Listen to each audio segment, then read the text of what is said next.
हमें एक नए सृजन करने का मौका दिया और इसमें प्रतिभागिता करने के अवसर प्रदान करने के लिए मनीष जी को भी बहुत हृदय से धन्यवाद। मेरा पत्र है सूफी संगीत एवं उसमें प्रचलित गायन विधाएं।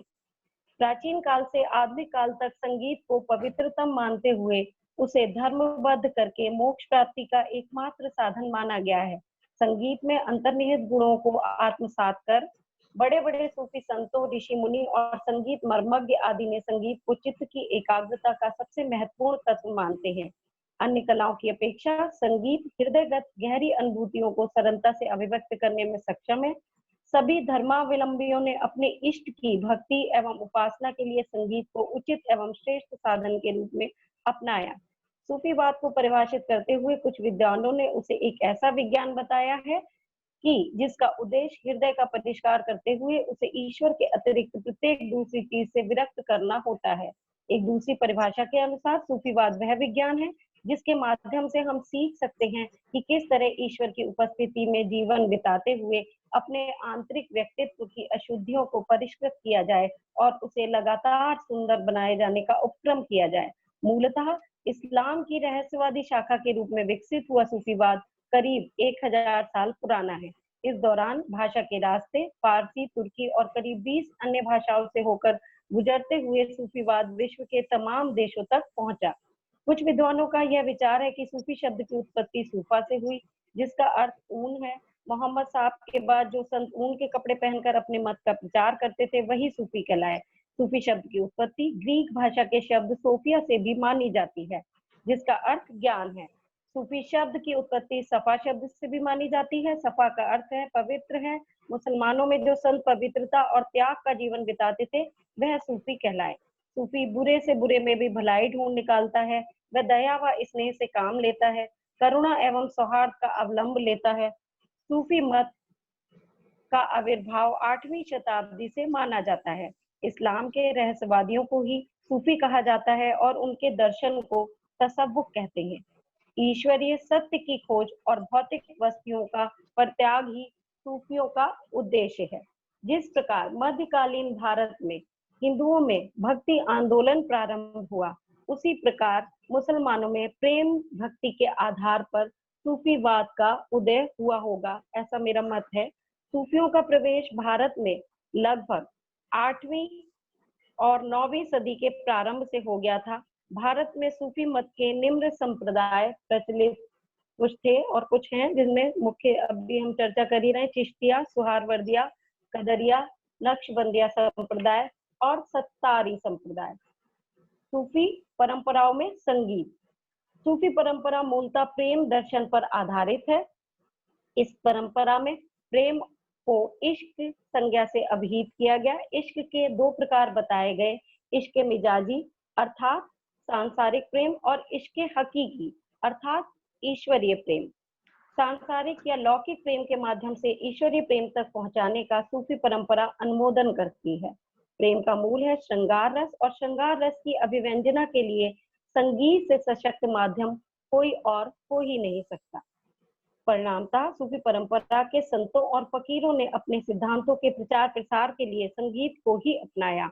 11वीं-12वीं शताब्दी में उस समय भारतीय संगीत में संस्कृत निष्ठ तथा प्रबंध गायन शैली को वे नहीं समझ सके और इन गायन शैलियों पर उस समय की निर्गुण भक्ति भावना का प्रभाव रहा, जिसका प्रभाव इन सूफियों पर भी पड़ा।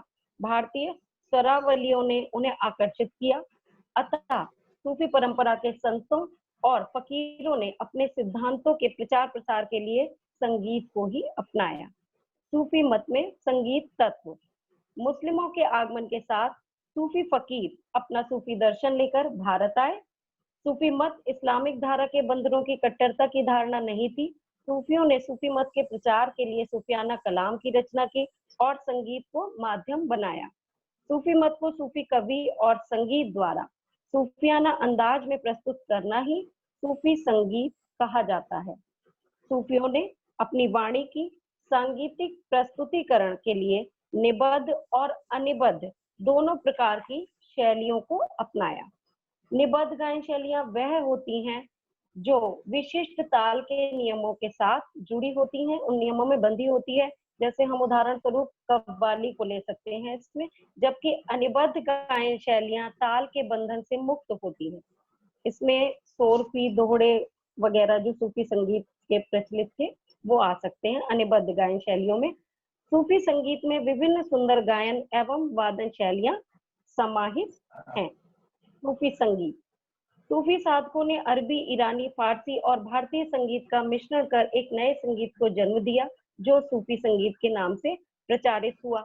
अपने गुरु शेख निजामुद्दीन चिश्ती जी के निर्देशन में अमीर खुसरो ने सूफी संगीत को भारतीय जनता के हृदय के अत्यंत निकट ला दिया। जितनी भी संगीत शैलियों का उन्होंने आविष्कार किया अथवा जिनका उन्होंने परिमार्जन किया, उनमें सूफी प्रभाव स्पष्ट रूप से परिलक्षित होता है। उन्होंने हिंदुस्तानी संगीत और ईरानी, अरबी व कुशल सम्मिश्रण से नए नए आविष्कार किए। यमन राग, गारा, झील, झीलक, सरपर्दा इसी के उदाहरण हैं। भारतीय संगीत के शास्त्रीय पक्ष को भली भांति समझकर उन्होंने कौल, नक्श, कव्वाली, तराना, कलबाना और ख्याल आदि अनेक गायन शैलियों या गायन विधाओं की रचना की। इन गायन विधाओं में वर्तमान में उत्तर भारत शास्त्रीय संगीत की महत्वपूर्ण गायन शैली ख्याल गायन शैली पर भी सूफी भक्ति भावना का प्रभाव दिखाई देता है।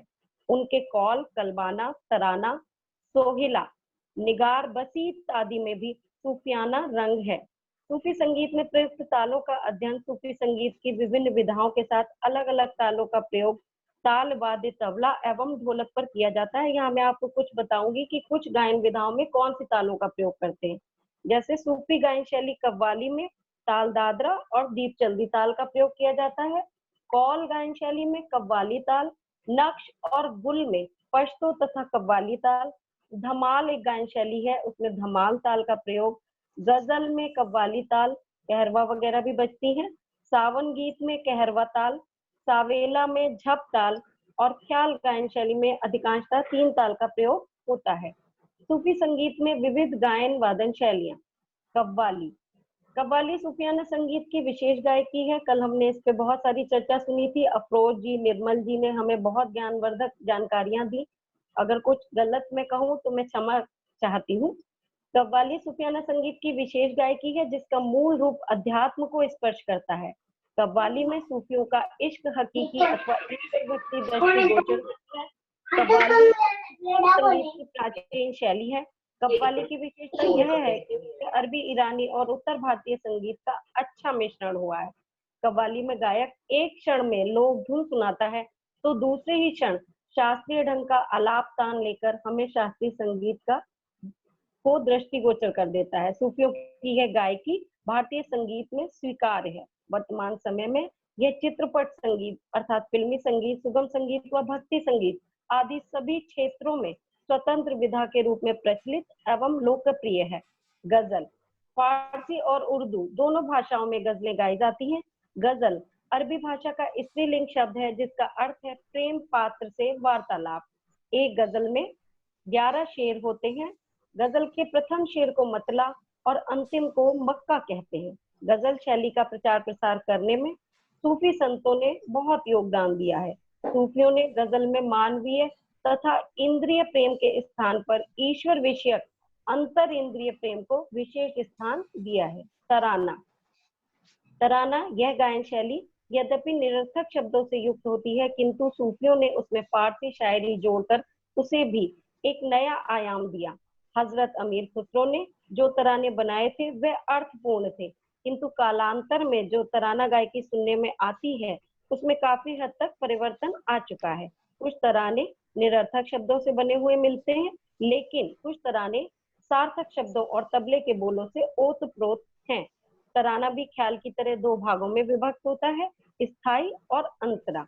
तराना अधिकतर 3 ताल में द्रुत गति में गाया जाता है। धमाल, सूफियों में धमाल नामक गायन विधा बहुत प्रचलित है जो आजकल हम फिल्मों में देखते हैं। एक उनकी स्पेशल ड्रेस होती है, एक टोपी लगी होती है फ्रॉक नुमा और वो गोल गोल घूमकर एक ग्रुप में गाते हैं, वही धमाल गायन शैली है और ये बहुत ही प्रचलित है सूफी संगीत में। इसमें सूफियाए जो कराम होते हैं, जो गाते हैं, वो खड़े होकर एक दूसरे का हाथ पकड़कर और हल्का सा गोलाकार वृत्त बनाकर नृत्य करते जाते हैं एवं गाने के वजन पर उठते और बैठते हैं। हजरत अमीर खुसरो ने इस गाने और उसके साथ बजने वाले ताल का नाम भी धमाल रखा है। कालांतर में धमाल नाम से ही ये गाया जाता है और इसे गायन शैली को धमाली भी कहते हैं कुछ लोग। कौल, कौल सूफी संगीत की एक विधा है। कौल नाम सूफी संगीत की विधा अरबी भाषा का शब्द है। इसका अर्थ है वचन एवं कथन। कौल में फारसी भाषा के शब्द, तराने के बोल और सूफी संतों की बातें होती हैं। इसमें गंभीर रागों के टुकड़े भी लिए जाते हैं। इसमें कव्वाली ताल का प्रयोग किया जाता है। कलबाना, कलबाना यह गाना अरबी और हिंदी शब्दों से मिलकर बना है। इसमें कई रागों और तालों को शामिल किया जाता है। इसके हर टुकड़े के साथ इसकी तालें बदलती रहती हैं। कई विद्वान कलबाना को ताल सागर कहकर पुकारते हैं, जिसमें अलग अलग तालों का प्रयोग किया जाता है। आजकल कौल और कलबाना गाने वाले बहुत ही कम हैं। नक्शगुल, नक्शगुल ये मौसम बरसात का गाना है तथा मल्हार रागों में गाया जाता है। बसीत, बसीत यह चतुरंग का ही एक प्रकार माना जाता है। बसीत में कई रागों का प्रयोग किया जाता है। कई विद्वान इसे राग सागर या आजकल प्रचलित है जो पुराने समय से चली आ रही है रागमाला के तरह ही मानते हैं। रंग, रंग यह गायन शैली अमीर खुसरो की दी हुई सौगात है, क्योंकि हर महफिल में ये गाई जाती है। इसके दो भाग होते हैं, स्थाई व अंतरा। यह गायन शैली श्रद्धा व प्रेम भावना से ओतप्रोत होती है और बहुत प्रचलित भी है। इसकी रचनाएं आज रंग है, सभी ने सुना होगा, जो संगीत के नहीं है उन्होंने भी। जिक्र, जिक्र जो है ये अरबी भाषा का शब्द है। इसका शब्द अर्थ है चर्चा, वर्णन तथा प्रभु स्मरण। चित्त से वे अलौकिक रहस्य में इतने डूब जाते हैं कि उन्हें अपनी सुध ही नहीं रहती। इसी अवस्था को शायर बेखुदी कहते हैं। जिक्र सूफी साधना का एक अनिवार्य अंग है।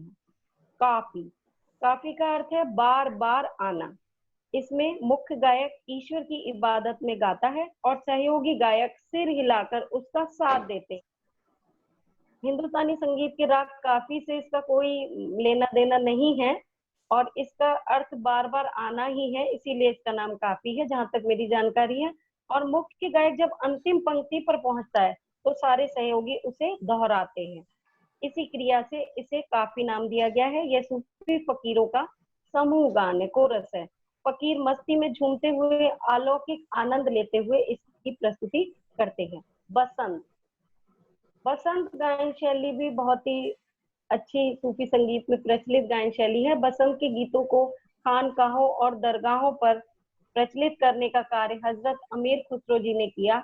इसके बारे में एक किंवदंती है कि अमीर खुसरो जी जब बसंत के मेले से गुजर रहे थे कहीं मंदिर के आसपास, तो उन्होंने देखा लोग पीले रंग के कपड़े पहने, पीले फूल चढ़ा रहे हैं और उसी से वो बहुत प्रभावित हुए और उन्होंने कुछ शेर बनाए। उस समय हजरत निजामुद्दीन जी जो थे वो किसी गम में बहुत ज्यादा डूबे हुए थे, उनके घर में ही कुछ ऐसा हो गया था। तो उन्होंने जब खुसरो जी ने ये शेर उन्हें सुनाए तो वो खुश हुए और तभी से ये परंपरा चली आई और आजकल दरगाहों पे आज भी बसंत गीत गाए जाते हैं। सावन, सावन गीत अमीर खुसरो ने रागों व तालों, साजों और गीतों के अतिरिक्त सर्वसाधारण के लिए बनाया, जिसमें औरतें बच्चे भी जिसे सुनकर आनंदित हो सके और ये बहुत सहज थे। ये सुरों और बोलों के लिए सरल है। उदाहरण, सैया रे विदेशी घर आजा रे, अरे आजा सावन में, मन की तलई जा रे सावन में, अरे आजा सावन में। इस प्रकार के सरल गीत थे। मनहड़ा, मनहड़ा बहुत ही कम प्रचलित है लेकिन दिल्ली के आसपास ये अभी भी कुछ लोग गाते हैं, ऐसा मुझे जानकारी मिली है। यह दुल्हन की विदाई में गाया जाता है। इसमें दुल्हन के परिवार से बिछड़ते समय दुल्हन के मनोभावों को व्यक्त किया जाता है। इसका दूसरा रूप आध्यात्मिक है, जो यह तन छोड़कर जा रही आत्मा को गौड़ रूप में प्रदर्शित करता है। सूफी परंपरा में शांति, एकाग्रता और स्थिरता का भाव अधिक प्राप्त होता है। सूफी संतों द्वारा इसे अपनाया गया। सूफी संगीत में अरबी, ईरानी, फारसी और भारतीय संगीत का मिश्रण कर इन सभी सूफी साधकों ने हमें एक नया संगीत प्रदान किया, जिससे निश्चित रूप से यह सिद्ध होता है कि भारतीय परंपरा में एक ऐसी शक्ति विद्यमान है जो किसी भी देश, किसी भी राज्य, किसी भी काल के प्राणी मात्र को अपना बना लेती है। सूफियों द्वारा संगीत को आराधना के रूप में अपनाना भारतीय संस्कृति की एक महान विजय थी। सूफी संगीत की गायन विधाओं पर दृष्टिपात करने पर हम पाते हैं कि कव्वाली सूफियाना संगीत की विशेष गायकी है। इसमें अरबी, फारसी, ईरानी, भारतीय संगीत का सम्मिश्रण है। इस विशेष गायकी को भारतीय संगीत में विशेष स्थान प्राप्त है। आज संगीत के सभी क्षेत्रों, सुगम संगीत, भक्ति संगीत, चित्रपट, फिल्मी संगीत आदि में यह विशेष स्थान रखती है। इसी प्रकार कौल संगीत विधा सूफी संगीत में महत्वपूर्ण स्थान रखती है। नक्श निगार गायन विधाओं को बहार व मल्हार ऋतु में गाए जाने की परंपरा है। तराना, ठुमरी संगीत विधाओं में भी सूफी परंपरा के तत्व दिखते हैं। तराना के निरर्थक शब्दों में फारसी शायरी जोड़कर सूफियों ने उसे सार्थक आयाम दिया। गजल गायकी की शुरुआत फारस के लोक संगीत से हुई और वहीं से इसका प्रचार प्रसार अरब और भारत में हुआ। उर्दू और फारसी कविता का एक विशेष प्रकार गजल कहलाता है। सूफी संगीत को यदि हम आधुनिक संदर्भ में देखें तो पाएंगे कि यह भारतीय संस्कृति का अटूट हिस्सा है। इसमें सिर्फ मुस्लिम लोगों को ही प्रभावित नहीं किया गया, वरन संपूर्ण भारत के सभी धर्मों, संप्रदायों और जाति के लोग भी इसमें प्रभावित हुए बिना ना रह सके। सुगम संगीत व फिल्मी संगीत, चित्रपट संगीत के सभी संगीतज्ञों ने इसे अपने संगीत में स्थायी रूप से अपनाया है। नए नए संगीत कलाकार भी इससे बहुत प्रभावित हुए हैं। वर्तमान में अंतर्राष्ट्रीय व राष्ट्रीय स्तर पर भी सूफी कलाकार बहुत प्रसिद्ध हो रहे हैं और सूफी संगीत भी बहुत लोकप्रिय हो रहा है। धन्यवाद। अगर कोई त्रुटि हो तो मैं विद्वजनों से क्षमा चाहती हूँ। नमस्कार। Thank you. Thank you very much, ma'am, for sharing such a wonderful information on Sufi music as well as the Qawwali music. Very interesting it was. Thank you. Thank I you. request all the speakers, please take 5 to 7 minutes for their presentation. Now, I would like to request Dr. Shushma Devi, ma'am, to present her views. Shushma, madam, please. Are you there? She is present. Dr. Shushma Devi, ma'am? Yeah. Dr. Madam, Shushma, would you like to present?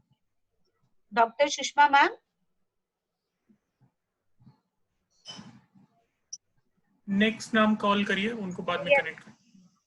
Yeah, meanwhile we go further. The next speaker is, just 1 minute.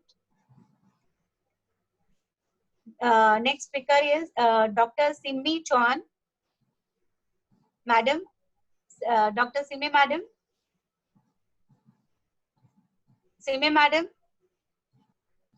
Just a minute ma'am. Vaishali madam Sushma madam आई है शायद। अच्छा, Sushma madam आप join हुई है ना? Actually Simi madam भी दिखाई दे रही है। एक just a minute ma'am, just a minute.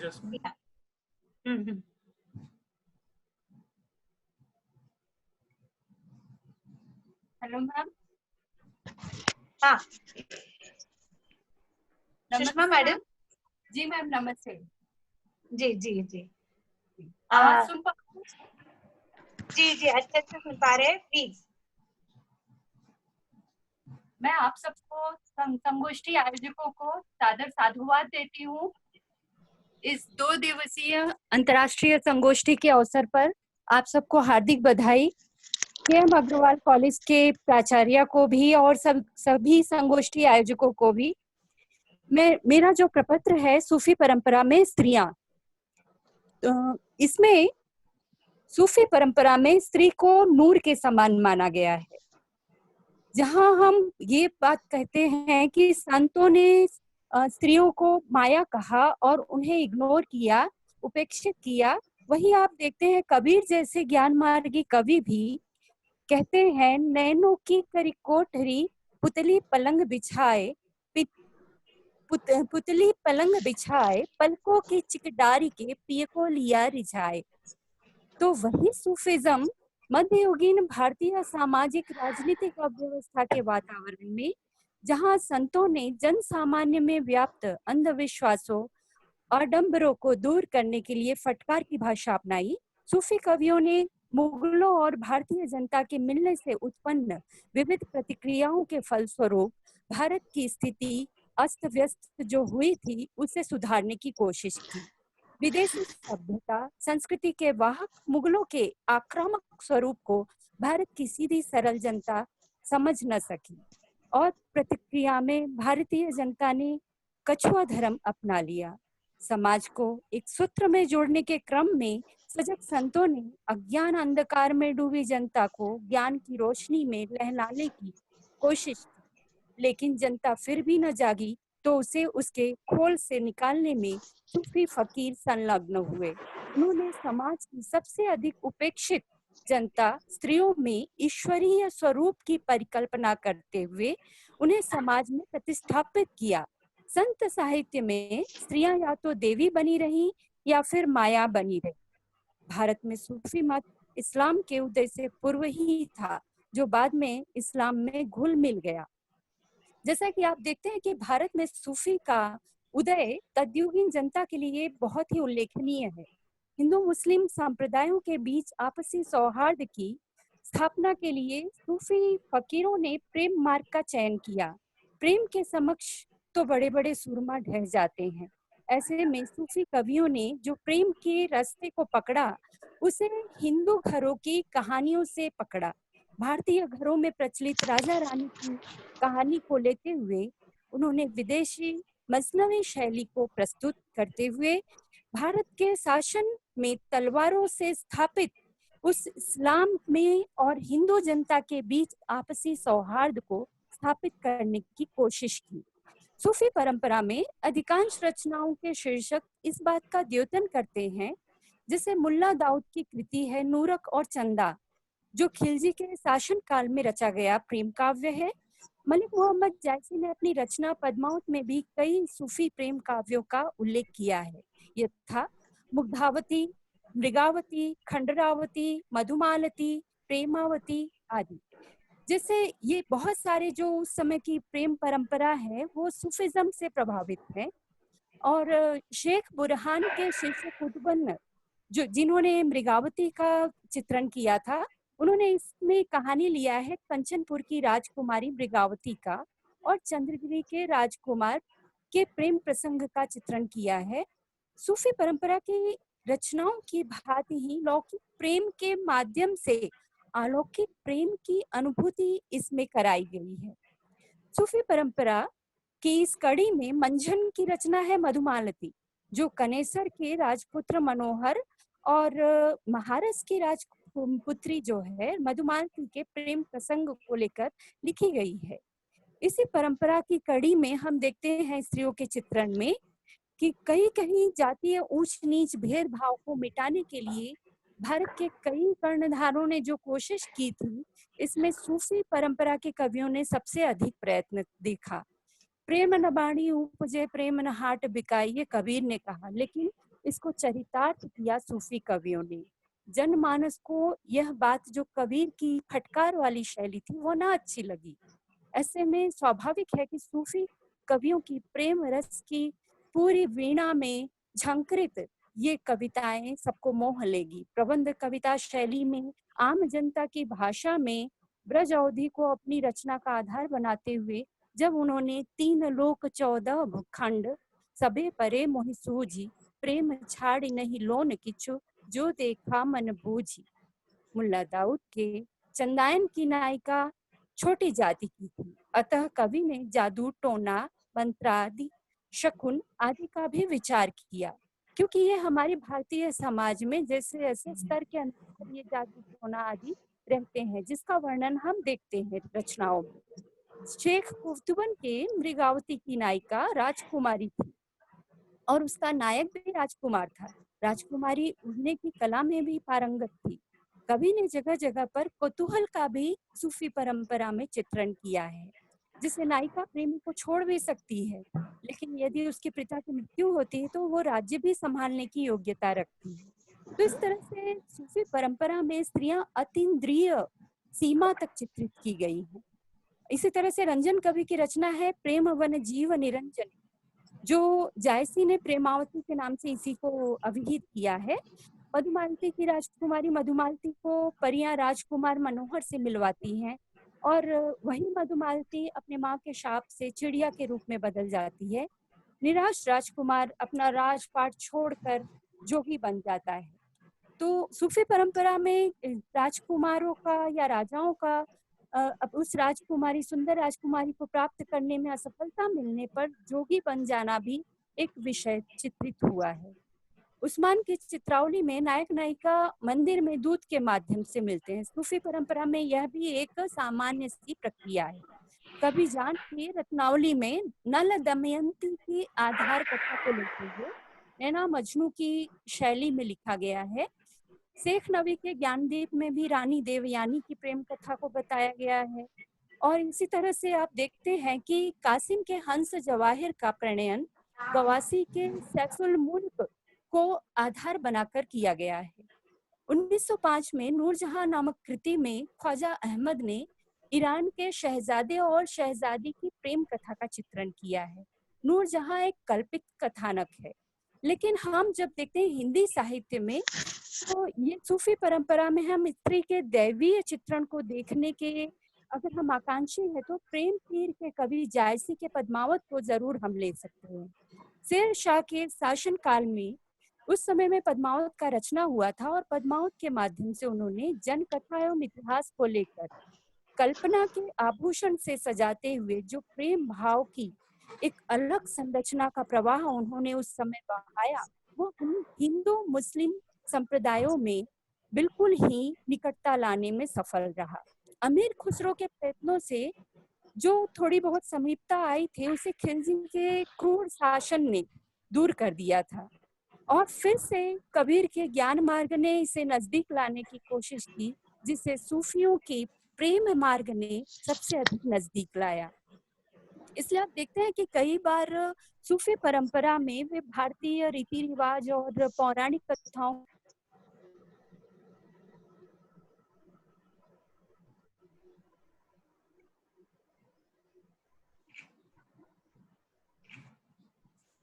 Hello,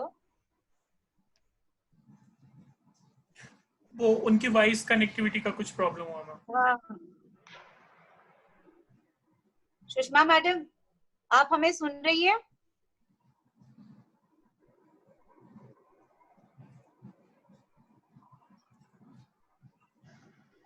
hello madam. हाँ मैम। हाँ हाँ हाँ हाँ, आप सुन रही है ना? हाँ जी मैम, मैं सुन रही हूँ। और सुषमा मैम थोड़ा कंक्लूड भी करें, और भी 3 पेपर्स हैं प्लीज। बस 2 मिनट सर, 2 मिनट। जी। तो हम देखते हैं कि ये सूफी परंपरा में जो जिन्होंने रचनाएं की, पद्मावत में मलिक मोहम्मद जायसी ने लोक कथा को आधार बनाकर जो रचना लिखी, उसमें कहीं वो रत्नसेन रावण बन गए तो नारद मुनि शैतान बन गए हैं। तो भारतीय परंपरा के एक प्रॉपर जानकारी, सही जानकारी न होने के कारण ऐसा हो गया है, लेकिन उनका उद्देश्य ऐसा नहीं था। तो सूफी परंपरा की रहस्य भावना जो है वो भी स्त्री पर केंद्रित है। राजा रत्नसेन द्वारा सारे सुख वैभव छोड़कर पद्मावती को परमात्मा मानकर उनको पाने की चेष्टा करना ये कोई सामान्य बात नहीं थी। पद्मावत के प्रेम खंड में रहस्यवाद का सुंदर परिपाक हुआ है। हीरा मनसुआ को पद्मावती के नक्शिक वर्णन को सुनकर जिस तरह से रत्नसेन अचेत होता है, ये सारी जो घटनाएं हैं ये सूफी परंपरा में कमोवेश सभी में आई है। तन चिरौर मन राउर कीना, यह सिंगल बुद्धि पद्मिनी चीना, ये जो है पूरी समासोक्ति या नियोक्ति की बात कई जगह पे समीक्षक इसका चित्रण करते रहे हैं। तो सूफी परंपरा में स्त्रियां जहाँ नागमती एक सामान्य स्त्री की तरह फिर सोई रोई कोई नहीं डोला, आधी रात विहंगम बोला, जहाँ प्रकृति भी रानी के दुख में इन्वॉल्व है। तो उनके जो विरह की कविताएं हैं वो स्त्रियों को लेकर बड़ी ही मार्मिक बन गई है। लेकिन जहाँ पे संयोग का चित्रण है वहाँ पे सूफी कवि अधिक सफल नहीं हुए हैं। स्त्रियों का चित्रण करने में सूफी कवियों ने सिद्धहस्तता जाहिर की है, अपनी सिद्धहस्तता को सबके सामने रखा है और उन्होंने पूरी तरह से अपनी इस बहुरियावाद सूफी मत को, जो कहते हैं दिनकर जी ने कि संतों के बहुरियावाद को सूफी मत ने अपनाया। यह बात नहीं है, हमारे भक्ति काल में आंडाल ने पहले ही साधिका के इस पुरुष भाव को चित्रित किया है। इस तरह से मैं आप सभी अग्रवाल कॉलेज के और प्राचार्य और आयोजकों को धन्यवाद देती हूँ। अपनी बात को यही विराम देती हूँ। कोई भी गलती अगर हो गई हो तो उसके लिए क्षमा प्रार्थी हूँ। आप सबका हार्दिक अभिनंदन। Thank you very much, ma'am. Very interestingly, you present the women role and their contribution in the tradition of Sufism. Very interesting. Thank you very much, ma'am. Now we have another speaker, Dr. Simi Chauhan, ma'am. She will present her paper. Yes, ma'am. Dr. Simi, madam. Yes, ma'am. Yeah, please go ahead. सबसे पहले Anita ma'am, principal ma'am, Vaishali ma'am, Manish Kumar Mishra ji और हमारे chairman Karunashankar Upadhyay ji को मेरा सादर नमन। और इस अंतर्राष्ट्रीय वेबिनार में मेरा जो प्रपत्र है उसका शीर्षक है कव्वाली और कव्वालों की वर्तमान स्थिति। तो मैं समय सीमा ध्यान में रखते हुए अपना प्रपत्र शुरू कर रही हूँ। मेरी आवाज आ रही है ma'am? Yes, clearly. Okay ma'am. तो मेरे शीर्षक है कव्वाली और कव्वालों की वर्तमान स्थिति। 11वीं से 18वीं शताब्दी का समय मध्यकाल माना गया है। इस दौर में मुसलमान शासकों ने भारत पर पूरी तरह से अपना वर्चस्व कायम कर लिया था। उनके आगमन के साथ उनकी संस्कृति भी आई और जिसने भारतीय संस्कृति पर काफी प्रभाव डाला। इसी काल में गीत, गजल, ख्याल, कव्वाली, ध्रुपद, धमार, पद, कीर्तन, भजन आदि गायन विधाओं का भी विकास हुआ।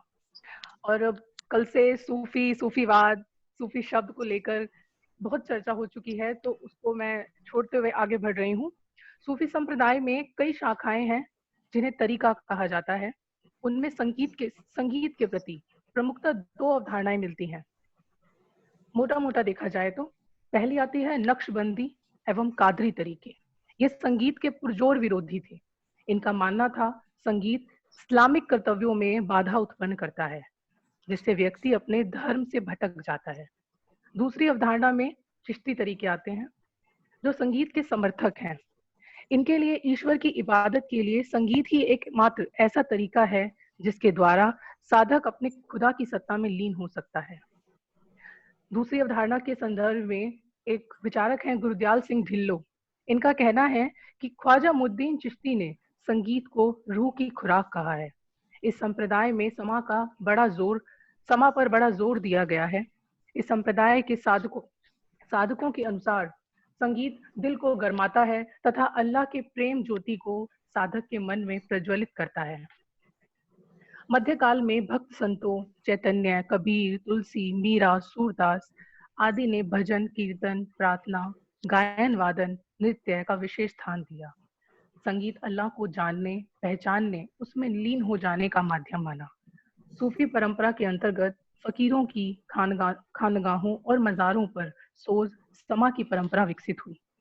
सूफी संगीत में भक्ति संगीत के लिए समा शब्द का प्रयोग मिलता है। समा अरबी शब्द है जिसका अर्थ है पढ़ना या गाना। आरंभ में सूफी एक जगह जमा हो जाते थे और सामूहिक रूप से ईश्वर के नामों का जाप करते थे, जिन्हें मंडलियों द्वारा गाया जाता था। उसे महफिल समा कहते थे। भारतीय उपमहाद्वीप में सूफीवाद और सूफी परंपरा के भक्ति संगीत की एक धारा प्रमुख रूप से उभर कर सामने आती है, वह है कव्वाली। 8वीं सदी में ईरान और अफगानिस्तान में दस्तक देने वाली इस अद्भुत विधा को सूफी संत ख्वाजा मुद्दीन चिश्ती ने अजमेर में संवत गान के रूप में गजल और रुबाइयों का प्रयोग कव्वाली पद्धति में किया। उन्होंने अजमेर की परंपरागत लोक धुनों को अपने कव्वालों को आत्मसात करने के लिए कहा और यहीं से कव्वाली गीत शैली का परिमार्जन हुआ। इसी श्रृंखला में चिश्ती संत शेख निजामुद्दीन औलिया और अमीर खुसरो ने भारतीय संगीत और लोक भाषाओं का समायोजन करके कव्वाली को अपने समय की एक लोकप्रिय और विकसित विधा के रूप में स्थापित किया। सूफी धर्म के अनुसार कव्वाली के आध्यात्मिक पक्ष में कल्ब आत्मा की वह उच्चतम स्थिति है जो रूह और नफ्स के बीच स्थित बुद्धि से जुड़ी है। कल्ब के प्रति समर्पण की भावना ने कौल को जन्म दिया और कौल गाने वाले ही कव्वाल कहे गए।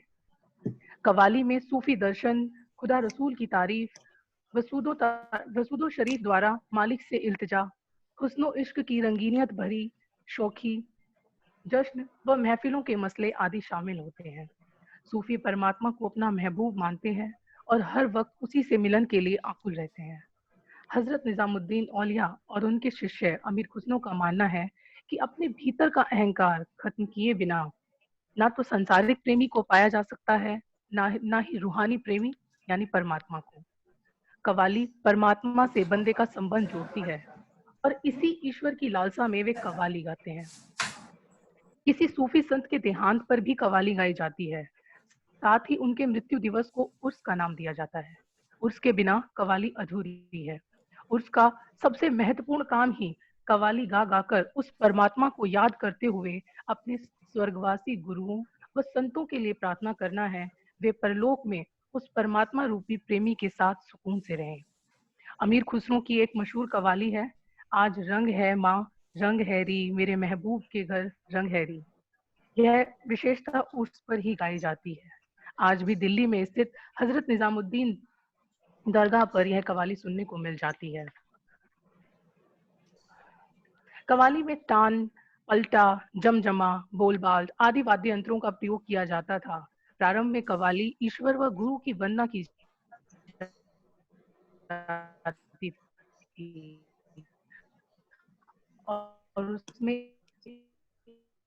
एक ही डव पर सुनने के साथ सूफी गायकों को वाद्य यंत्रों की ताल के साथ साथ रागों और लय का भी भरपूर ज्ञान था। साथ ही हाथ से ताली की तालबंद थाप उनकी कव्वाली में चार चांद लगा देती है। सब दर्शकों को कव्वालों के सुरों से संलग्न कर आध्यात्मिक आलम में बांध देती है। कव्वाली मात्र दर्शकों के मनोरंजन के लिए नहीं, यह बात अलग है कि वर्तमान में यह मनोरंजन के साथ साथ व्यवसाय तक भी सिमट गई है। कव्वाली को अमीर खुसरो, बाबा फरीद, बुल्ले शाह, ख्वाजा गुलाम फरीद, वारिस शाह, नुसरत फतेह अली खान, साबरी बंधु आदि कव्वालों ने जन जन तक रूबरू कराया है। आज कव्वाली गायन शैली न केवल संगीत बल्कि हमारी भारतीय संस्कृति का भी एक अटूट अंग बन गई है। अब मैं थोड़ा सा कव्वाली की उस दौर की तरफ जाऊंगी जब कव्वाली को तकनीकी पद्धतियों से जोड़ा गया।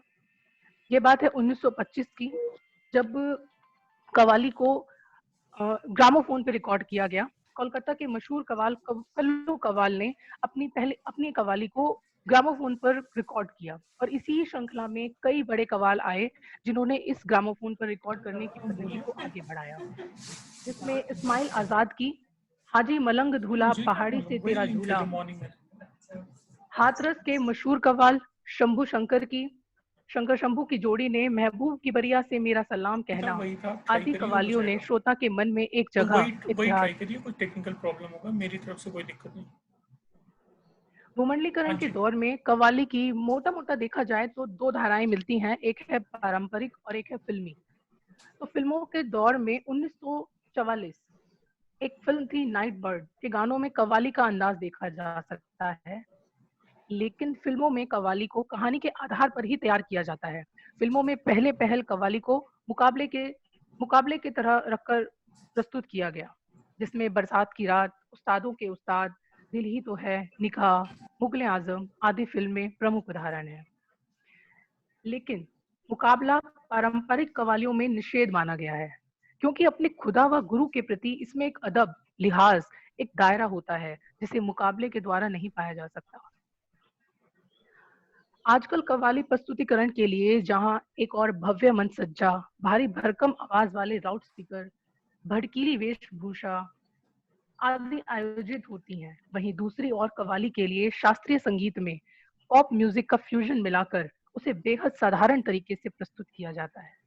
उदाहरण के तौर पर फॉक्स स्टूडियो में गाई जाने वाली कव्वालियों में पाकिस्तान के गीतों की कव्वालियां, पंजाबी भाषा में गाई जाने वाली कव्वालियां, पश्चिमी संगीत का मिश्रण देखा जा सकता है और इसे युवा पीढ़ी द्वारा भी बहुत पसंद किया जा रहा है। इस कला में आबिदा प्रवीण, फरीद अयाज, राहत फतेह अली खान, कैलाश खेर, निजामी बंधु, रियाज कादरी, अबू मोहम्मद, सिराज उप्पल आदि कव्वालों ने कव्वाली विधा के सत्व को बनाए रखते हुए इसे एक नए तर्ज पर पेश कर अंतर्राष्ट्रीय फलक पर पहुंचाया है। यूरोपियन संस्कृति आज बेशक सूफी साहित्य व सूफी संगीत से वाकिफ ना हो, लेकिन वे इस फ्यूजन कव्वाली के बोलों पर झूमते नजर आते हैं। अली खान ने एक इंटरव्यू के दौरान कहा कि आज लोग भारी संगीत सुनना पसंद करने लगे हैं, इसी वजह से हमने कुछ वाद्य यंत्र इसमें जोड़े हैं। अपने लाइव शोज में हम इनको इस तरह से मिक्स करते हैं कि कव्वाली भी रहे और संगीत का कुछ अलग फ्यूजन भी इसमें हो। मुझे लगता है इसी तरह से कव्वाली के जरिए अल्लाह को मैसेज सुनने वालों तक पहुंचाया जा सकता है, जो रहेगा और मगर नए बदलाव के साथ लोगों द्वारा पसंद भी किया जाएगा। बॉलीवुड जगत में सूफी गायकों ने फ्यूजन के साथ साथ इबादत के रूप में भी कव्वाली को फिल्मों में प्रस्तुत किया है, जिनमें अमर अकबर एंथनी, साजन की सहेली, कच्चे धागे, हल्ला बोल, वीर ज़ारा आदि फिल्में महत्वपूर्ण हैं। हिंदी फिल्मों ने सूफी कव्वाल गायकों को भी एक पहचान दी है, लेकिन पश्चिमी संस्कृति को खान पान की तरह अपनाने वाली ये नई पीढ़ी इन सूफी धुनों पर जहां मदमस्त होकर झूमती है, वहीं धीरे धीरे इन्हें अपनी संस्कृति से नकारती भी जा रही है। इतने पर भी धार्मिक संगीत और कव्वाली के प्रति उदासीनता बढ़ती जा रही है। खुदा की प्रीति में लीन हो जाने के लिए जहां पहले मधुर राग सुर समर्पण की भाव ही सर्वोपरि था, वहां आज पेशेवर कव्वालों के सामने कई समस्याएं मुंह बाए खड़ी हैं।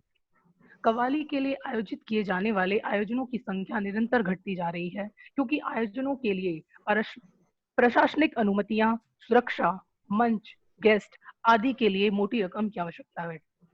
साथ ही कुछ पेशेवर कव्वालों की फीस भी इतनी ज्यादा है कि इबादत के संगीत का मूल्य ही कहीं खो जाता है। इसके अलावा कव्वाली पर एक और जो बुरा प्रभाव नजर आता है वह है आतंकवाद और चरमपंथियों का। पाकिस्तान, कराची, इस्लामाबाद के आतंकी हमलों के कारण कव्वालों ने आयोजित कव्वालियों और दरगाहों पर होने वाली कव्वालियों में हिस्सेदारी कम कर दी है। इतना ही नहीं, कव्वालों को सरेआम गोलियों का निशाना बना दिया जाता है। समाज में निरंतर बढ़ता अमीरी गरीबी का फासला भी इस विधा को कमजोर कर रहा है। दिल्ली, पंजाब, मुंबई, कलकत्ता, लाहौर आदि कहीं के भी कव्वाल देख लीजिए, सभी जगह एक बड़ा वर्ग विभाजन दिखाई देता है। वर्तमान दौर में रोजगार की समस्या प्रत्येक क्षेत्र में दिखाई देती है। बड़े बड़े घरानों के शागिर्दों तक को अपने हुनर पेशगी के लिए एड़ी चोटी का जोर लगाना पड़ता है। ऐसे में इस विधा को अपने जहन में जिंदा रखने वाले कव्वालों के सामने कड़ी चुनौतियां आ खड़ी हैं। कैसे वे मात्र इबादत के संगीत को गा गा कर अपना अस्तित्व कायम रख सकते हैं। व्यवसाय का रूप लेता शास्त्रीय संगीत, उसकी विधाएं आज फ्यूजन के तारों के साथ मिलकर एक नया स्वरूप खड़ा कर रही हैं। अब एक अंतिम बात जो बेहद जरूरी मुझे लगी इस वेबिनार के दौरान, कि मार्च से जून का महीना कव्वालों के लिए बेहद व्यस्त महीना होता है। रमजान के दिनों में होने वाले इबादत संगीत में कव्वाली का प्रमुख स्थान है, लेकिन कोविड-19 महामारी के आज कव्वालों को घरों की चार दीवारी में कैद कर दिया है। ऐसे में उनके सामने रोजी रोटी की एक बड़ी समस्या बनकर खड़ी हुई है। साथ ही रियाज की एक कला पर ताला भी पड़ गया है।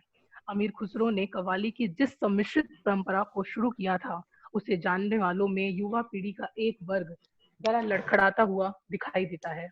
हिंदी पढ़ने वाले छात्रों में जब अमीर खुसरो की मुक्तियां पढ़ाई जाती हैं, तो वहां भी कई बच्चे ऐसे मिल जाते हैं जिन्होंने खुसरो, बुल्ले शाह आदि का कभी नाम भी नहीं सुना है। इस त्रासद स्थिति में ऐसी युवा पीढ़ी से कव्वाली और कव्वालों की कला में रुचि रखना व्यर्थ है। आज धीरे धीरे कव्वाली के घराने और उनमें कला के पार्क के गुरुवर भी खत्म होते जा रहे हैं। ऐसे में कव्वालों की शिक्षा पर भी एक बड़ा प्रश्न चिन्ह खड़ा हो जाता है। व्यवसाय ने कव्वाली को दरगाहों, सूफी आयोजनों, फिल्मों में अभी जिंदा रखा है। अन्यथा इस विधा को जिस इबादत रूप में विकसित किया गया था, उसमें आज कई बदलाव कर दिए गए हैं। परिवर्तन के इस दौर में फ्यूजन रैप म्यूजिक के साथ ही कव्वाली भी अपना नया स्थान निर्मित कर रही है। धन्यवाद। और आप सभी का एक बार फिर से धन्यवाद। मुझसे कहीं कोई गलती हुई हो तो मुझे क्षमा कीजिएगा। और मनीष जी, आपका आभार कि आपने मुझे ये सुनहरा अवसर दिया कि मैं आप लोगों के साथ जुड़ पाऊं। बहुत बहुत धन्यवाद। बहुत बढ़िया madam ji. Thank you very much for such a wonderful informative talk. Very nicely Thank you you, ma'am. were highlighting on the various aspect of the Qawwali music and Qawwali singers. Very nice. Thank you very शुक्रिया much. Ma'am, शुक्रिया ma'am. Now our next speaker is Dr. Sanjay Patil sir. He will present his thoughts, opinion on Sufism and Qawwali. Please sir, Dr. Sanjay Patil sir. Doctor Sanjay Narayan ji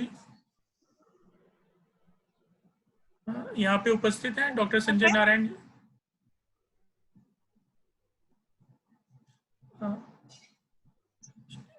sir तो दिखाई दे रहे list में. हाँ, लेकिन दिखाई दे रहे हैं आपको? सर आप सुन रहे? संजय नारायण जी अपना हैंड रेज करिए.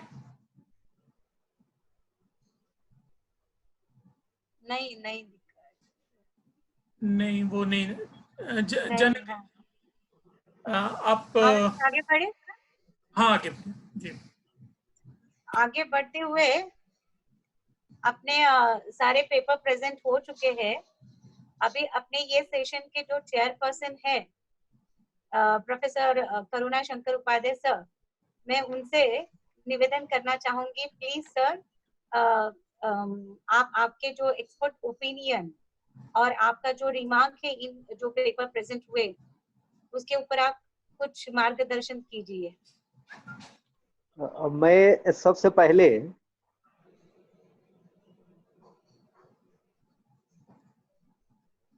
जी बोलिए सर, सुन रहे हैं हम.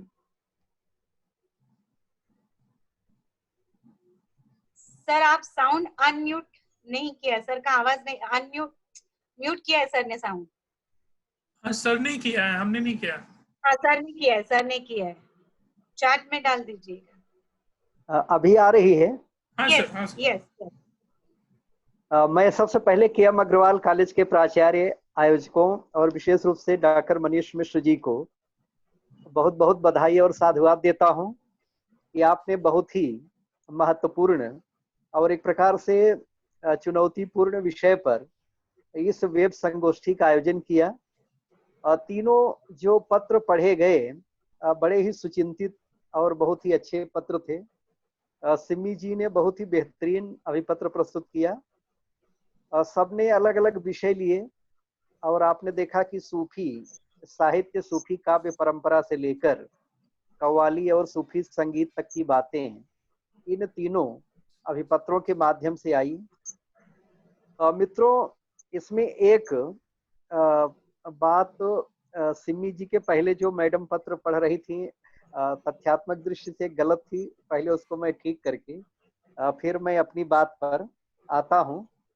उन्होंने कहा कि रत्नसेन की तुलना जो है मलिक मोहम्मद जायसी ने रावण से की है. तो असल में ऐसा नहीं है, तथ्यात्मक दृष्टि से यह गलत है.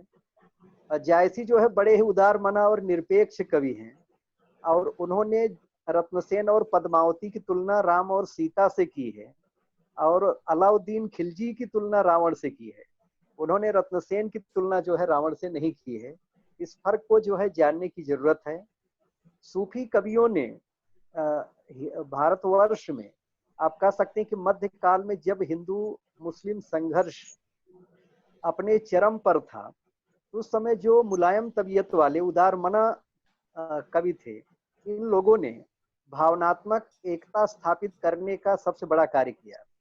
हिंदू मुसलमानों के बीच कैसे सद्भाव पैदा हो, कैसे भाईचारा पैदा हो, कैसे सौमनस्य पैदा हो, यह जो है इनके लेखन का बहुत बड़ा क्षेत्र था.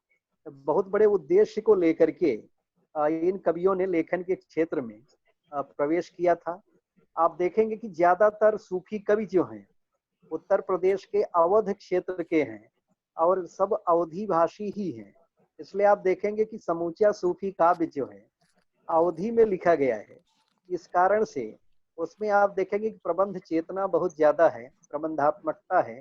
ज्यादातर महाकाव्य या खंड काव्य ही लिखे गए हैं और हिंदू राज घरानों की कहानियों को इन कवियों ने अवधी में या हिंदुओं की ही भाषा में उनकी लोक संस्कृति को आधार बना करके जिस ढंग से प्रस्तुत किया, वह अपने आप में एक अद्वितीय प्रयास रहा है, मध्यकाल की एक बहुत बड़ी देन रही है। यहाँ तक कि कबीर जो कार्य नहीं कर पाए वह कार्य मलिक मोहम्मद जायसी जैसे सूफी कवि करते हैं। कबीर हिंदुओं और मुसलमानों को केवल फटकारते हैं, हिंदुओं और मुसलमानों के संघर्ष को चित्रित करते हुए दोनों में कैसे प्रेम और सौमनस्य स्थापित किया जा सकता है, यह कार्य जो है मलिक मोहम्मद जायसी ने पद्मावत के माध्यम से किया, जो कि मध्यकाल की एक बहुत बड़ी उपलब्धि है। सूफी कवि मानुष प्रेम भयउ बैकुंठी, यानी मानवीय प्रेम को हम कैसे स्वर्गीय प्रेम में रूपांतरित कर सकते हैं, कैसे उसे उदात्त बना सकते हैं, लौकिक प्रेम को कैसे अलौकिक में रूपांतरित कर सकते हैं, इस उद्देश्य को लेकर रचनारत होते हैं। और वह प्रेम की और सौंदर्य की जिस ढंग से सृष्टि व्यापी उत्प्रेक्षा करते हैं वह अपने आप में बहुत बड़ी उपलब्धि है। आप जानते हैं कि हिंदी साहित्य में इसकी शुरुआत जो है फारसी महाकवि अमीर खुसरो के माध्यम से ही होती है। वह न केवल भारतीय परंपरा में या भारतीय काव्य शास्त्र में प्रचलित काव्य विधाओं का प्रयोग अपने लेखन में करते हैं, बल्कि फारसी की अनेक काव्य शैलियों को हिंदी और विशेष करके ब्रज और अवधी में प्रस्तुत करते हैं और नई विधाओं की शुरुआत करते हैं।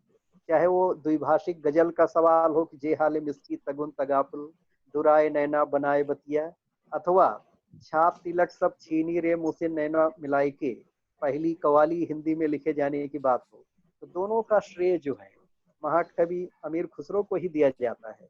अमीर खुसरो की परंपरा को आगे बढ़ाने का कार्य जो है सूफी कवि करते हैं और वह भारतीय समाज के बीच सौमनस्य स्थापित करने का, भाईचारा स्थापित करने का एक बहुत बड़ा कार्य करते हैं। सूफी कवियों की एक बहुत बड़ी देन जो है वह सामंती प्रेम का निषेध है। सूफी कवि अपने नायक को हिंदू राजा के रूप में चुनता है और वह नायक जो है, क्योंकि जो सूफी काव्य में प्रेमिका होती है सूफी दर्शन में, वह खुदा या परमात्मा का प्रतीक होती है और जो प्रेमी होता है वह जीवात्मा का प्रतीक होता है। भारतीय परंपरा में जीवात्मा को प्रेमिका और परमात्मा को प्रेमी कहा गया है, तो एक प्रकार से इसका उलट भी है। इसका एक बड़ा पक्ष ये भी हो सकता है कि मध्यकाल में स्त्री को परमात्मा से स्त्री की तुलना करके जो सम्मान सूफी कवियों ने नारी जाति को दिया है वह और कोई कवि नहीं दे पाया है। कबीर जैसा कवि जिस दौर में नारी की झाई परत अंधा होत भुजंग जैसी पंक्ति लिख रहा हो, उस दौर के कवि आगे चलकर यदि नारी की तुलना परमात्मा से करते हैं और पुरुष या नायक की तुलना जीवात्मा से करते हैं, यह अपने आप में एक बहुत बड़ी उपलब्धि थी और नारी के प्रति एक बहुत बड़ा उदार विषयक दृष्टिकोण प्रस्तुत करने का साहसिक कार्य था। इसलिए आप देखेंगे जब ये सामंती प्रेम का निषेध करते हैं तो सारे के सारे जो कवि हैं उनके नायक जो हैं राजपाट धन धरती सुख ऐश्वर्य सबको ठुकरा करके जो है प्रेम के साधक बन करके निकलते हैं। तो चाहे रत्नसेन का सवाल हो, चाहे इंद्रावती काव्य की बात हो, चाहे भी मधुमालती की चर्चा आई, जितने काव्य ग्रंथ हैं आप देखेंगे कि सूफी नायक जो है अप्रतिम सुंदरी जो कि परमात्मा का प्रतीक बन करके आती है, उस नायिका की खोज में निकलता है और उसका पूरा का पूरा जो सौंदर्य है वह सृष्टि व्यापी उत्प्रेक्षा प्राप्त करता है, जिसके सौंदर्य की व्याप्ति जो है ब्रह्मांड के प्रत्येक कण कण में है और पूरा का पूरा ब्रह्मांड जो है उसके सौंदर्य से उद्भाषित है। यह बात आप मानसरोदक खंड हो चाहे नक्षिक वर्णन खंड हो, पद्मावत में विशेष रूप से देख सकते हैं कि जैसी जब कहते हैं कुन नैनन अस्को जुन मारा वेद ही रहा सगरव संसारा, या फिर जब कहते हैं कि नयन जो देखा कंवल भा निर्मल नीर शरीर, हंसत जो देखा हंस भा दसन ज्योति नगहीर। तो ऐसे बहुत सारे प्रसंग हैं, वो चाहे संयोग श्रृंगार का प्रसंग हो, चाहे सौंदर्य वर्णन का प्रसंग हो, चाहे नागमती वियोग वर्णन का प्रसंग हो, वहाँ वियोग की भी आप देखेंगे सृष्टि व्यापी उत्प्रेक्षा की गई है। कुहू की जैसी कोयल रोई रकत आंसू घुघची बन बोई की बात जब जैसी करते हैं तो वहां पर वह पूरी तरह से एक सृष्टि व्यापी उत्प्रेक्षा विरह की भी करते हैं। तो कहने मतलब यह है कि आज जिस जमाने में जिस वैश्वीकरण के दौर में हम जी रहे हैं और हमारी नई पीढ़ी विशेष करके युवा पीढ़ी जब वैलेंटाइन डे के माध्यम से प्रेम दिवस मनाती है तो उसके लिए यह जरूरी है वह सूफी कवियों के पास, सूफी साहित्यकारों के पास, सूफी संगीतकारों के पास, सूफी गायकों के पास जाए, क्योंकि प्रेम का जो अलौकिक, प्रेम का जो भावनात्मक और प्रेम का जो वास्तविक रूप वहाँ चित्रित है वह आपको कहीं नहीं मिलेगा। जैसी जब कहते हैं कि प्रेम पहाड़ कठिन हो चढ़ा, यही सो चढ़ा जो सिरसों चढ़ा।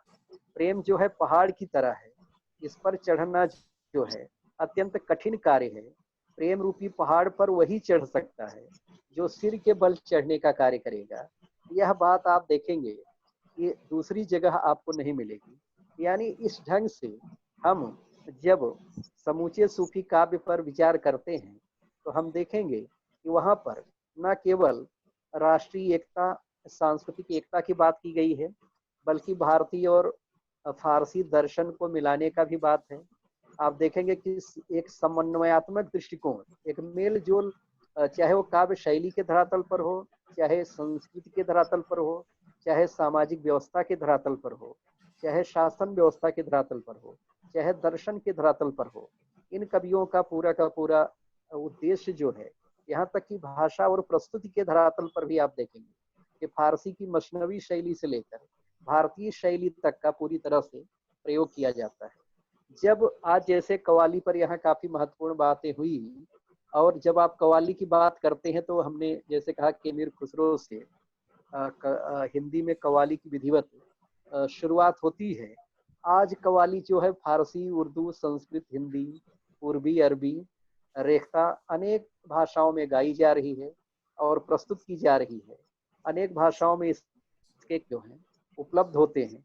कव्वाली मूल रूप से गायकी की एक गायकी है या गायन शैली है। बहुत सारे लोग कई बार गजल और कव्वाली में गड़बड़ी कर जाते हैं।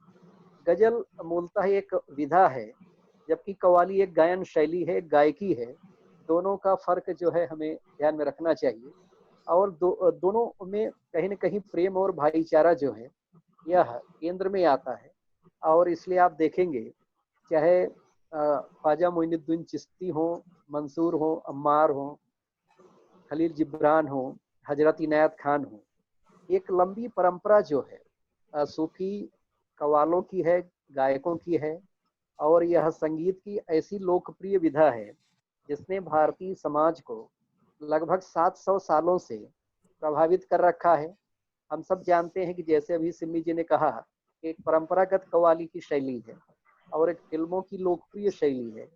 फिल्मों में भी आपने देखा होगा कि कव्वाली का प्रयोग जब हुआ है तो फिल्में बहुत ज़्यादा हिट हुई हैं। उनको भी लोकप्रिय बनने में बहुत ज़्यादा आसानी हुई है।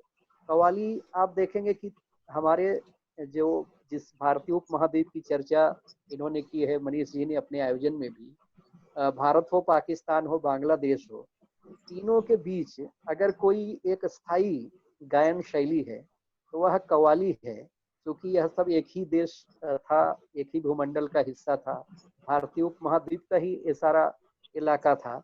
इसलिए आप देखेंगे कि तीनों जगह पर कव्वाली गाई जाती है और तीनों देश की जनता को अगर कोई चीज सबसे ज्यादा प्रभावित और लुभाने का कार्य करती है तो वह कव्वाली है। तो कव्वाली एक प्रकार से दिलों को जोड़ने का कार्य करती है। हमारे आस पड़ोस में जो एक प्रकार से हिंसा की प्रवृत्ति है या आतंकवाद की प्रवृत्ति है, जो एक दूसरे से संघर्ष करने की प्रवृत्ति है, कव्वालों को चाहिए, और विशेष करके जो सूफी चिंतन के लोग हैं, जो सूफी काव्य धारा के लोग हैं, जो मुलायम तबीयत रखने वाले उदारमनल लोग हैं, ऐसे लोगों को चाहिए कि उपमहाद्वीप के संघर्ष को कम करने में कव्वाली की एक बहुत बड़ी भूमिका हो सकती है, सूफी काव्य की एक बहुत बड़ी भूमिका हो सकती है, उसका उपयोग किया जाए। इसलिए कहा जाता है कि बाकी संगीत कई बार भाषा के माध्यम से, शब्दों के माध्यम से प्रस्तुत होता है, लेकिन कव्वाली जो है यह रूहानियत का संगीत है, यह आत्मा का संगीत है। इसलिए मनुष्य के मन में, मनुष्य के दिलों में सीधे उतर जाती है। और तीनों देशों को अगर जोड़ने के लिए कोई बहुत ज्यादा प्रभावी तरीके से कारगर हथियार हो सकता है तो निश्चित रूप से वह कव्वाली है। और सूफी कवियों की और सूफी रचनाकारों की जो कव्वाली है उसे ज़्यादा से ज़्यादा लोकप्रिय बनाया जाए और उसके माध्यम से हम भारतीय उपमहाद्वीप में प्रेम का संदेश जो है फैलाने का कार्य कर सकते हैं। वर्तमान समय में जो हमारे सामने चुनौतियां हैं, उन चुनौतियों से पार पाने की दृष्टि से इसकी अपनी उपयोगिता हो सकती है। मित्रों, कव्वाली जो है भजन अथवा आरती की तरह एक प्रकार से समूह गान है, समवेत गान है। इसका जब शुभारंभ हुआ था तो सूफी संतों ने या सूफी कवियों ने ईश्वर अथवा गुरु की आराधना के लिए किया था। इसलिए कव्वाली में एक प्रकार से जैसे हम लोग भजन में कहते हैं या स्तुति हम हमारे यहाँ लिखी जाती है, स्तवन किया जाता है, ईश्वर या गुरु के प्रति एक जो सम्मान का भाव होता है और रचनाकार या कवि जिस विनम्रता का परिचय देता है, तो आप देखेंगे कव्वाली में भी उसी प्रकार की विनम्रता होती है। उसी प्रकार से आराधना के लिए ईश्वर अथवा गुरु की आराधना के लिए कव्वाली का प्रयोग आरंभ किया गया था, जो आज प्रेम और भाईचारे का एक ठोस स्तंभ है, एक माइलस्टोन बन सकता है। जब जब मनुष्य के बीच में स्वार्थपरता, आतंक, संघर्ष बढ़ेगा और मनुष्य को प्रेम की कमी महसूस होगी, तब तक मनुष्य को या मानव जाति को जो सूफी कवि हैं उन कवियों की ओर जो है देखना पड़ेगा, क्योंकि उनका जो व्यापक दृष्टिकोण है, उनका जो आप देखेंगे कि उदारमना दृष्टिकोण है, भारतीय दर्शन, संस्कृति, साहित्य और कलात्मक मूल्यों के प्रति इन कवियों ने जो एक बहुत ही उदार दृष्टि रखी है, तो पूरी की पूरी उदार दृष्टि हो, चाहे लोक संस्कृति का चित्रण का सवाल हो, चाहे भारतीय और फारसी सौंदर्य बोध या सौंदर्य दृष्टि के बीच मेल स्थापित करने का सवाल हो, तो हर दृष्टि से सूफी कवियों ने, सूफी कव्वालों ने जो मानव जाति को, मानव को जोड़ने का कार्य किया है। इस कारण से इनकी उपयोगिता जो है लगातार बनी रहने वाली है, लगातार बढ़ने वाली है। आप देखेंगे कि भारतीय जनमानस पर सूफी कवियों का या कव्वालों का जब भी जिक्र होता है या तो आप उसमें देखेंगे कि सांप्रदायिक सौहार्द की बात हो, जिसको हम आज धार्मिक सहिष्णुता की बात करते हैं, जिस मानवीय प्रेम की बात करते हैं, वह सूफी रचनात्मकता का या सूफी प्रेम गाथाओं का एक बहुत बड़ा क्षेत्र है। सूफी कवियों ने न केवल लोक जीवन की कल्पनात्मक छवियों का उपयोग किया है, बल्कि जो राग परक रहस्य चेतना है, जिससे इनका प्रेम जो है लौकिक से अलौकिक में रूपांतरित हो जाता है। आचार्य शुक्ल ने जब, जिसको हम राग परक रहस्य चेतना कह रहे हैं, आचार्य शुक्ल ने कहा था कि ज्ञान के क्षेत्र में जो अद्वैतवाद है, भावना के क्षेत्र में वही रहस्यवाद है। यानी जब हम जीवात्मा और परमात्मा के मिलन की बात भावना के रूप में या प्रेम के माध्यम से करते हैं, तो वही रहस्यवाद है। तो वह आप देख सकते हैं। इसके अलावा चूंकि प्रेम में आप जानते हैं कि विरह या पीड़ा की बात आती है, इसलिए आप कव्वाली में भी देखेंगे और सूफी काव्य में देखेंगे कि प्रेम पीर की बहुत ही मार्मिक व्यंजना की गई, हिंदू मुस्लिम ऐक्य की बात की गई है। और इन कवियों ने अपने सृजनात्मक कौशल द्वारा उपलब्धियों के जिस प्रकार से शिखर पार किए हैं, वो चाहे मुल्ला दाऊद का चंदायन हो, चाहे मलिक मोहम्मद जायसी का पद्मावत अथवा कान्हावत हो, उसको देखकर यही कहना पड़ेगा, इन कवियों ने अपने सृजनात्मक कौशल के बल पर एक ही राग में भौरी और भैरवी और बिहाग दोनों गा लिया है। इसलिए आप देखेंगे कि सूफी काव्य ग्रंथों का अवधी भाषा और फारसी लिपि में उपलब्ध भी इस बात का द्योतक है। इस सांस्कृतिक दृष्टि और सांप्रदायिक सामंजस्य इनके रग रग में भरा हुआ है। यानी इन्होंने अवधी भाषा में सूफी काव्य लिखे, लेकिन इनके लेखन की जो लिपि थी या शैली थी वह फारसी थी। तो दोनों बातें इस बात की द्योतक हैं कि सूफी कवियों ने कहीं न कहीं समन्वय को अपने रचना के केंद्र में रखा है। एक और बात मैं कहना चाहूँगा कि आज जब समकालीन मनुष्यता अनेक स्तरों पर जूझ रही है, संघर्ष कर रही है, हम कोरोना जैसी वैश्विक महामारी से पीड़ित और प्रताड़ित हैं, तो हम चाहे सीडी के माध्यम से या यूट्यूब के माध्यम से या इंटरनेट के माध्यम से आज भी हम सूफी काव्य का आनंद ले सकते हैं, सूफी कव्वाली का आनंद ले सकते हैं और अपने मन को तरलता प्रदान कर सकते हैं। आज मनुष्य का जीवन जैसे जैसे तेज होता जा रहा है, भौतिकवादी होता जा रहा है, यांत्रिक होता जा रहा है, उस यांत्रिकता से बचने का सबसे बड़ा साधन जो है वह सूफी काव्य है, जिसमें युग युगांतर को रसमग्न करने की क्षमता है, प्रेरित और प्रभावित करने की क्षमता है। इसमें मनुष्य की केवल मन की प्यास बुझाने की क्षमता नहीं है, बल्कि मनुष्य की आत्मा की प्यास को भी बुझाने की क्षमता है। इसलिए हम कह सकते हैं कि आज हम कहीं न कहीं इस पूरे सूफी काव्य को, इस पूरी सूफी रचना परंपरा को और कव्वाली की परंपरा को, उसमें विद्यमान जो तरलता है, जो भावनात्मकता है, जो प्रेम की स्वर्गीय महिमा है और नारी जाति के प्रति जो एक सम्मान का, आदर का भाव है और उसके प्रति जो पूंजीभूत करुणा है, अगर इन तमाम चीज़ों को हम मिला दें और जो एक मानवीय श्रेष्ठता का प्रतिपादन किया है कि मनुष्य अपनी साधना के माध्यम से, प्रेम के माध्यम से, अपने उच्चतम मूल्यों की प्रतिष्ठा के माध्यम से कैसे स्वर्गीय गरिमा प्राप्त कर सकता है, यह बात जो है, इसके कारण हम कह सकते हैं कि सूफी काव्य जो है अपने सनातन मूल्यों एवं चिरंतन संदेशों के कारण आज और ज्यादा प्रासंगिक हो गया है। और मैं एक बार फिर से आयोजकों और विशेष रूप से मनीष जी को, KM अग्रवाल कॉलेज को, प्राचार्य को बधाई और साधुवाद देता हूँ कि आपने सूफी काव्य परंपरा, सूफी संस्कृति और कव्वाली को एक साथ जोड़ करके भारतीय उपमहाद्वीप के लोगों के बीच एक प्रकार का सेतु निर्मित करने का कार्य किया है, लोगों के बीच सौहार्द स्थापित करने का कार्य किया है, जो मेल जोल बढ़ाने का कार्य किया है, दिलों को जोड़ने का जो कार्य किया है, वह निश्चित रूप से बहुत ही उपयोगी और सार्थक है। एक बार मैं फिर से आप सबको बहुत बहुत बधाई देता हूँ। आपने मेरी बात को ध्यान से सुना, इसके लिए बहुत धन्यवाद देता हूँ। धन्यवाद। जय हिंद, जय हिंद। धन्यवाद, धन्यवाद sir. Thank you very much sir for wonderful informative talk on Sufism. Really these days we are taking Sufism as a fashionable term, but after careful study of history, literature of Sufism and Qawwali, it is to strive for knowledge and experience much deeper than the trendy Sufi culture. So thank you very much sir. You have very nicely covered the various aspects of Sufism and Qawwali. Thank you very much sir. धन्यवाद। धन्यवाद sir.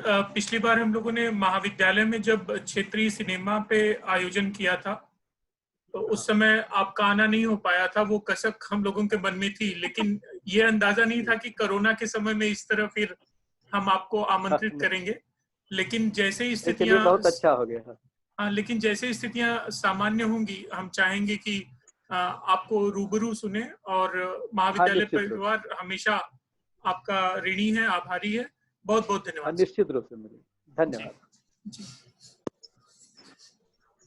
Manish sir. हाँ जी ma'am. ये session interaction के लिए जिनको question नहीं, madam का instruction है हम लोग अगले सेशन के लिए जाएं उसकी, क्योंकि कुछ मीटिंग्स भी हैं। जी जी जी। हमारी प्राचार्य मैडम हमसे जुड़ी हुई हैं। मैं प्रिंसिपल मैम से रिक्वेस्ट करूंगा कि वे अनम्यूट करके हम लोगों के बीच में जुड़ें।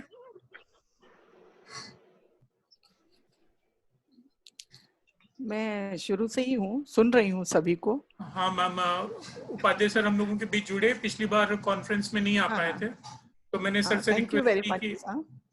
से रिक्वेस्ट की कि दोबारा वो जब स्थितियां सामान्य हो तो हम लोगों के यहाँ पधारे। हम लोग ये अंतिम जो समापन सत्र है उसकी अध्यक्षता आपको करनी है। आप अनुमति दें तो हम लोग ये सेशन शुरू करें। मन्ना मैम।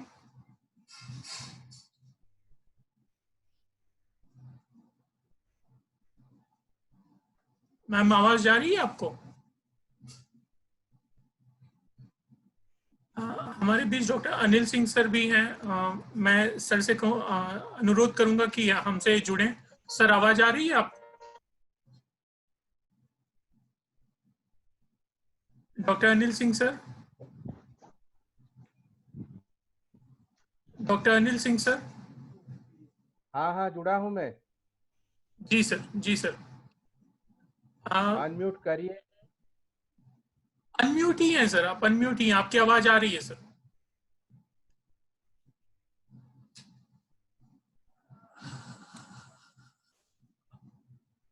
अनिल सर आप अनम्यूट थे, आपने म्यूट कर लिया।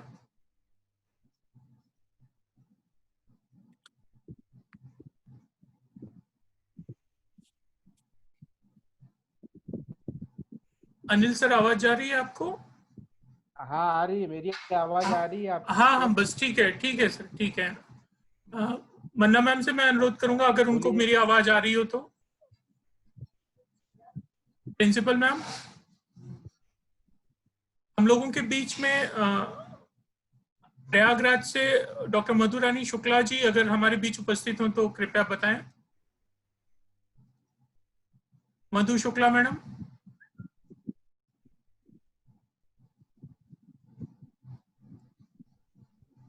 दिल्ली से भाई मुकेश मिरोठा जी हम लोगों के बीच उपस्थित हो तो कृपया बताएं। मैं अनम्यूट कर रहा हूं आपको।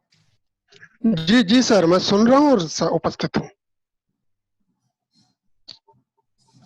कलकत्ता से हमारे बीच ममता त्रिवेदी मैडम हैं, उनसे अनुरोध है कि अगर वो हमसे जुड़ी हैं तो कृपया बताएं। ममता त्रिवेदी मैम।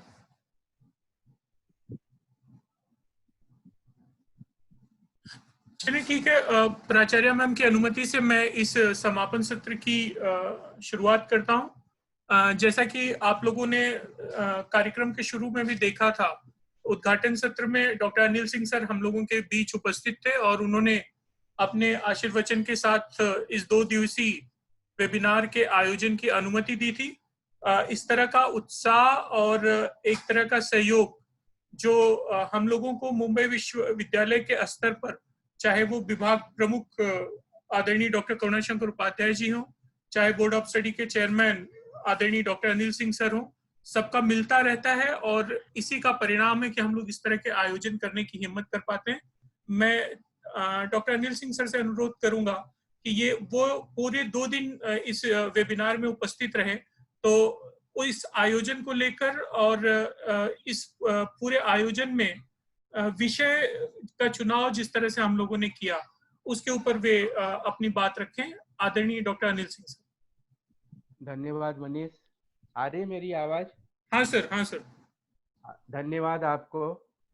मित्रों, कल से लेकर के आज तक लगातार हम लोग 2 दिवसीय इस अंतरराष्ट्रीय वेबिनार में हम सभी लोग सहभागी हो रहे हैं और खास करके पंडित भजन सपुरी जी की अध्यक्षता में विद्वान वक्ता डॉक्टर निर्मल कुमार जी ने और अफरोज ताज जी ने जिस ढंग से कव्वाली को लेकर के अपनी बात रखी, मैं समझता हूं कि जितनी भी उनकी तारीफ की जाए कम है, क्योंकि जिस ढंग से उन्होंने कव्वाली के विविध आयाम को चित्रित किया, विशेषतः निर्मल कुमार जी ने उसके विकास क्रम को लेकर के जिस ढंग से उन्होंने एक एक क्रम को, जैसे हम परत दर परत खोलते चले जाते हैं, उसी तरह से निर्मल कुमार जी हम लोगों के सामने कव्वाली के उस बेस को उन्होंने स्पष्ट किया कि कव्वाली का मूल बेस क्या है और कव्वाली कहाँ से विकास करते करते इन महाद्वीपों को पार करते हुए भारत में आई।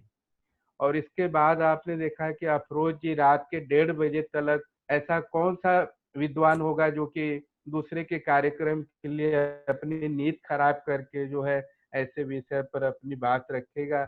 लेकिन पर अफरोज ताज जी ने बहुत ही मार्मिक बात जो है कव्वाली के संदर्भ में कही। मित्रों, कुछ बातें मैं भी इस संदर्भ में रखना चाहूंगा कि ऐसा कोई भी संगीत प्रेमी नहीं है जिसने दमादम मस्त कलंदर कव्वाली को न सुना हो। इस अमर गीत के महानायक सुरावर्दी संप्रदाय के हजरत सखी लाल शाहबाज कलंदर थे, जिनसे लाल रंग का चोला पहनते थे, इसीलिए उनका नाम लाल कलंदर रख दिया गया था। पंजाबी और संत झूलेलाल को संबोधित किया गया था। और मित्रों, जब यह कव्वाली दमादम मस्त कलंदर जब कोई गाता है तो भले ही हम न झूमे, लेकिन हमारे पैरों के पंजे जो है जमीन पर थाप देने लगते हैं। यही उसकी सबसे बड़ी खूबी मानी जाती है, क्योंकि कव्वाली दिल से गाई जाती है। कव्वाली की भाषा आत्मा की भाषा होती है। यदि हम दिल से नहीं जुड़ेंगे तो हम दिल से लोगों को भी जोड़ नहीं पाएंगे। एक कव्वाली की सबसे बड़ी खूबी है, कव्वाली जो दरगाहों और खानकाहों से निकायकरण गुमलकरण के युग में पार पहुंचाने का जो सबसे बड़ा श्रेय नुसरत फतेह अली खान को जाता है। यह हम देख रहे हैं कि मित्रों, दो चीजें बहुत साफ इसमें नजर आती है कि आज जो कव्वाली हम फिल्मों में देख रहे हैं, सीरियलों में देख रहे हैं, उसके जो वाद्य संगीत है और जो हमारे पारंपरिक वाद्य संगीत थे, ढोलकी, तबला, हारमोनियम, खजड़ी, इसमें जो मिठास थी आज के हमारे आर्टिफिशियल म्यूजिक में वह मिठास नहीं है। और जब हम देखते हैं कि कव्वाली प्रारंभ होता था तो 2 या 3 मिनट तक तालियों की थाप से जो है समा बांधी जाती थी और एक तरह का थिरकन जो है सुनने वालों के मन में पैदा होता था। और वह आज हम भले फिल्मों में देख रहे हैं। आप पर्दा फिल्म कव्वाली को ले लीजिए, मुगले आजम की कव्वाली से तो हम आप परिचित ही हैं, लेकिन मित्रों एक और कव्वाली जो हम बचपन से सुनते आ रहे हैं, चढ़ता सूरज, भले वो फिल्मों में गाया गया हो लेकिन कहीं न कहीं वह हमें एक तरह से झंकृत करने का काम करती है।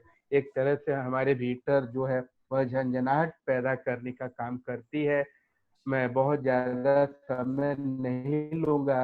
अंत में मित्रों में इतना कहना चाहूंगा आपसे कि हम लोग मोस्टली हम सब प्राध्यापक हैं अलग अलग महाविद्यालयों के, और नैक के कार्यों से, महाविद्यालयों के कार्यों से जब हम थक करके घर में आते हैं तो कभी प्राचार्य को कोसते हैं, कभी विश्वविद्यालय के लोगों को कोसना प्रारंभ कर देते हैं।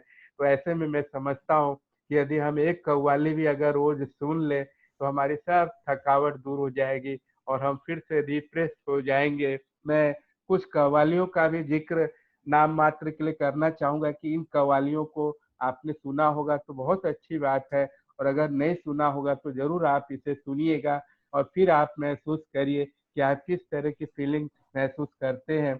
जैसा कि उल्लेख कल से हो रहा है, छाप तिलक सब छीनी रे मुझसे नैना मिला के। मित्रों ये हम बोल तो जाते हैं, लेकिन जब हम इस कव्वाली को दर्जनों लोगों ने गाया है, उससे भी ज्यादा लोगों ने गाया है, लेकिन जब आप चांद कादरी जी की आवाज में इस कव्वाली को सुनेंगे तो मैं समझता हूँ कि एक विशिष्ट प्रकार का न केवल हम संगीत में हो जाते हैं, उसमें सराबोर होते हैं, बल्कि वह हमें आह्लादित करती है।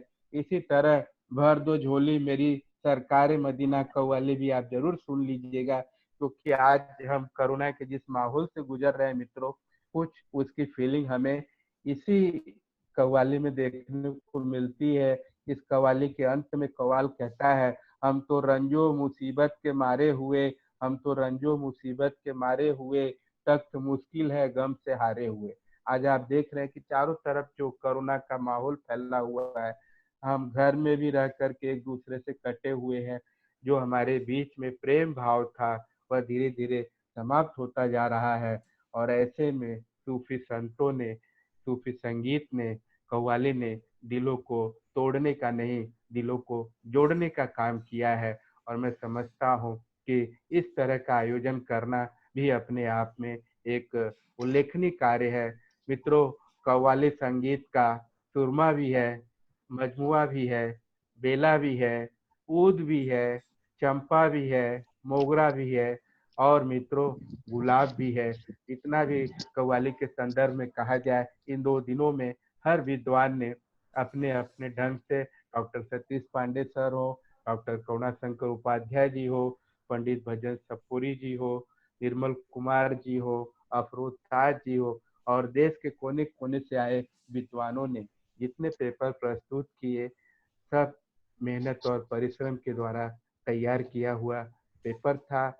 और मित्रों, जो बात मैं अंत में कहना चाहूंगा कि इस विषय का आयोजन इस विषय को लेकर के 2 दिन का जो अंतर्राष्ट्रीय वेबिनार आयोजित किया गया, इसके लिए मैं KM अग्रवाल कॉलेज की जो प्राचार्य मन्ना मैडम हैं और हिंदी विभाग के अध्यक्ष डॉक्टर मनीष कुमार और उनके साथ जो 3 वाइस प्रिंसिपल जुड़े हुए हैं, doctor विवेंडिकर sir, doctor Raj Bahadur Singh sir और डॉक्टर राणे मैडम जो कि इतिहास की विभागाध्यक्ष हैं।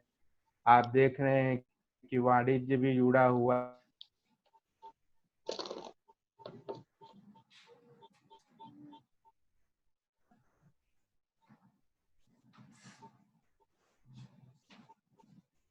अनिल सर, आवाज जा रही है मेरी आप तक? है, ज्ञान भी जुड़ा हुआ है। और मित्रों, आप पूरे सूफियाना जब देखते हैं तो मनीष भी मेरी आ रही है? हाँ हेलो? सर, हाँ सर, हाँ सर, हेलो? हाँ सर। मेरी आ रही है? हाँ सर, बोलो। मित्रों, मैं यही कहना चाहूंगा कि मनीष भी सूफियाना अंदाज में जीता है। उसके बोलने की जो मिठास है, आप देखेंगे कि कभी वह किसी पे क्रोधित नहीं होता। यह भी सभी को जोड़ने का और वह काम मनीष ने और प्राचार्य मन्ना मैडम ने किया है। मित्रों, मैं KM अग्रवाल परिवार के मुखिया प्राचार्य को और मनीष को संबोधित करते हुए कव्वाली के हेतु पे अपनी बात कह करके मैं शुभकामना दे करके समाप्त करना चाहूंगा कि तेरे सेमिनार में किस्मत आजमा कर हम भी देखेंगे, तेरे सेमिनार में किस्मत आजमा कर हम भी देखेंगे, तेरे उम्दा वेबिनार कर हम भी देखेंगे। जी हाँ, हम भी देखेंगे। जी हाँ, हम भी देखेंगे। धन्यवाद मित्रों। धन्यवाद सर, बहुत बहुत आभार। दरअसल मैं सच कहूं तो जब हम लोगों ने ये निर्णय लिया था कि हम लोग इस तरह इंटरनेट के माध्यम से सेमिनार नहीं बल्कि वेबिनार का आयोजन करेंगे, तो आप तमाम गुरुजनों से बात करने में मुझे संकोच हो रहा था। मुझे संकोच हो रहा था कि मैं डॉक्टर सतीश पांडे जी से बात करूं, डॉक्टर आरपी त्रिवेदी जी से बात करूं, डॉक्टर प्रकाश मिश्रा से बात करूं, डॉक्टर शीतला प्रसाद दुबे जी से बात करूं, करुणा शंकर जी से बात करूं, रामजी तिवारी सर से बात करूं, क्योंकि हमारे आयोजन में हमेशा इन सभी का आशीर्वाद मिला। लेकिन मैंने इतना सोचा था कि इनमें से कोई भी अगर किसी भी वेबिनार में दिखाई दिया, तब मैं पूरी बेहयाई के साथ उनसे कहूंगा कि नहीं, फिर आप हमारे यहाँ भी चलिए। तो जितने लोग दिखाई दिए कहीं ना कहीं, उनसे तो मैं कह सका, लेकिन जो लोग कहीं नहीं दिखाई दिए उनसे कहने का संकोच और वो मेरा बना रहा। मैं जान रहा हूँ कि डॉक्टर रामजी तिवारी सर इस समय सुल्तानपुर में हैं, तो मैंने उन्हें परेशान नहीं किया कि आप सुल्तानपुर से इंटरनेट के माध्यम से हमसे जुड़े। डॉक्टर शीतला प्रसाद दुबे सर को भी मैंने नहीं देखा कि किसी आयोजन में वो आए और व्याख्यान वगैरह दिए, तो मेरी हिम्मत नहीं हुई कि मैं उनसे बात करूं। लेकिन बाकी सभी लोग जुड़े और सबसे अच्छी बात यह है कि ये एक नई स्थिति है जिससे हम लोगों को शायद कुछ दिनों तक आगे बढ़ना पड़े और फिर कहीं ना कहीं इसके संलयन के साथ, मतलब इस ऑनलाइन तकनीक को भी अपनाते हुए और जिस तरह की स्थितियां हमारे यहाँ रही हैं, दोनों को मिला के हम शायद कुछ और बेहतर कर सकेंगे। और ये पूरी जो व्यवस्था थी उसको सेटअप करने में जब भी मैंने प्राचार्य मैडम से अनुरोध किया कि ये तकनीकी चीजें हमको चाहिए, तो उन्होंने खुद वो सारी चीजें बेहतर से बेहतर चीजें हम लोगों को उपलब्ध कराई। और उसी कारण आप देखेंगे कि बिना किसी व्यवधान के हम ये 2 दिन का आयोजन कर सके। जो बड़े बड़े गुरुजनों का आशीर्वाद इन 2 दिनों में मिला, चाहे वो भजन सपोरी जी हों, स्वास्थ्य कारणों से पंडित भारती बंधु नहीं जुड़ सके लेकिन वो हमारे यहाँ आते रहे हैं, डॉक्टर मधु शुक्ला जी प्रयागराज से हमसे जुड़ गई हैं, शाम्भवी के नाम से थी इसलिए मैं खोज नहीं पाया उन्हें, तो मैं मधु जी से भी चाहूंगा कि वो इस 2 दिनों के आयोजन पे अपनी प्रतिक्रिया दें। डॉक्टर मधुरानी शुक्ला।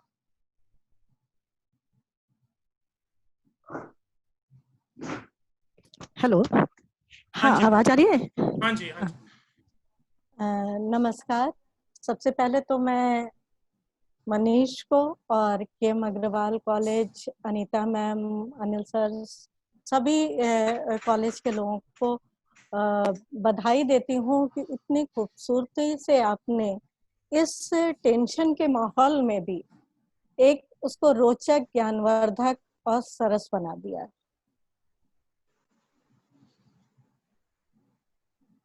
निश्चित रूप से ये हम लोग के सामने चुनौती का समय है और इस चुनौती में सूफिज्म पे चर्चा करना शायद समीचीन भी है, क्योंकि हर लड़ाई को लड़कर जो दम सूफिज्म की दृष्टि और अपने को कायम रखा, आज तक अपने को स्थापित किया जिस तरह से, उसे कोई भी हटा नहीं पाया। वो दृष्टि बेबाक बेलौस जरूर रही हो, किंतु सच्चाई पर थी। मैं कल से काफी सत्र मैंने सुना, संगीत के जो विद्वान थे पंडित भजन सोपोरी जी, उन्होंने अपने अध्यक्षीय भाषण में कश्मीर की जो सूफी परंपरा है उसके संगीत के बहुत सारे विधाओं पर प्रकाश डाला।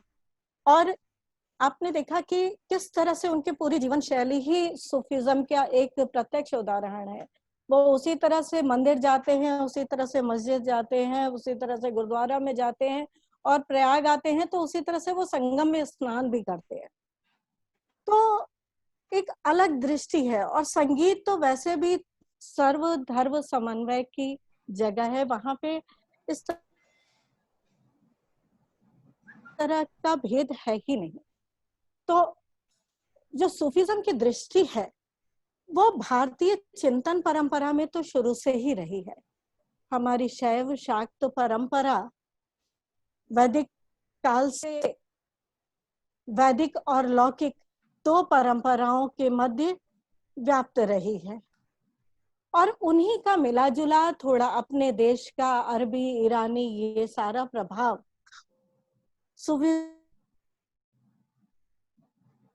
सूफिज्म पे पाया जाता है। तो मैं जो चर्चा करूंगी वो संगीत की दृष्टि से ही करूंगी, क्योंकि मेरा विषय वो है। अभी डॉक्टर वेणु वर्ता जी ने काफी कुछ संगीत के ऊपर जो चर्चा होती है, सूफिज्म को जिस तरह से मानते हैं, उस पर प्रकाश डाला है। तो मैं उन सब को ना लेते हुए कुछ कुछ बिंदु रूप में बातों को कहूंगी।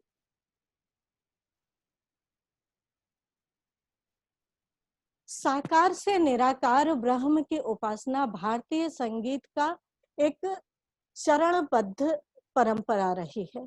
सा शिव, रे ऋषि, ग गंधर्व, मा महेश, प पंच महाभूत तत्व, ध ध्रुव और नी निराकार ब्रह्म। तो साकार से निराकार जाने की परंपरा हमारे यहाँ रही, किंतु अद्वैत दर्शन के प्रभाव से सूफी संगीत आया हमारे मध्य। वो निश्चित रूप से अपना प्रभाव हमारी भारतीय संगीत पर भी छोड़ गया।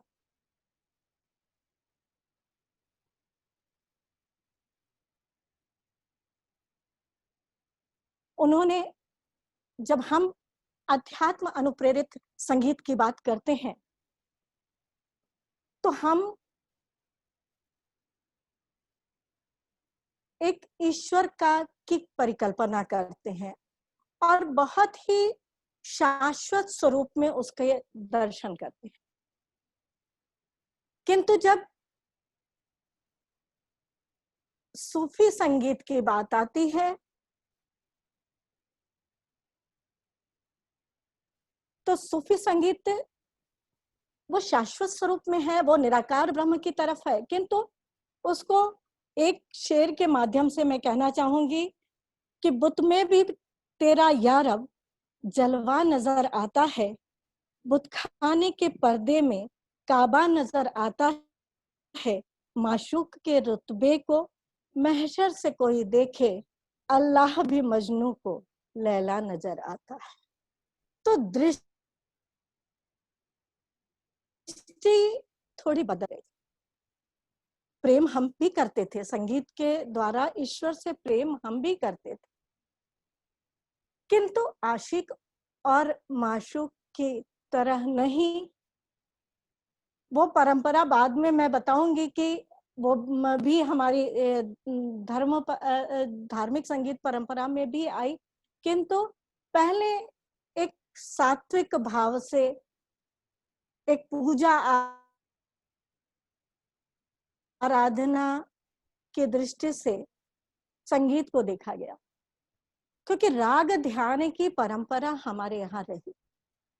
और राग ध्यान जब भी हमने देखा है तो हमने ईश्वर को, शिव, राग ध्यान में जो देवता आते हैं वो शिव आते हैं, शिव के समस्त रूप, शिव का शिवत्व वाला रूप भी, शिव का भैरव रूप भी, शिव का रौद्र रूप भी, और नारायण देवी के रूप में शक्ति।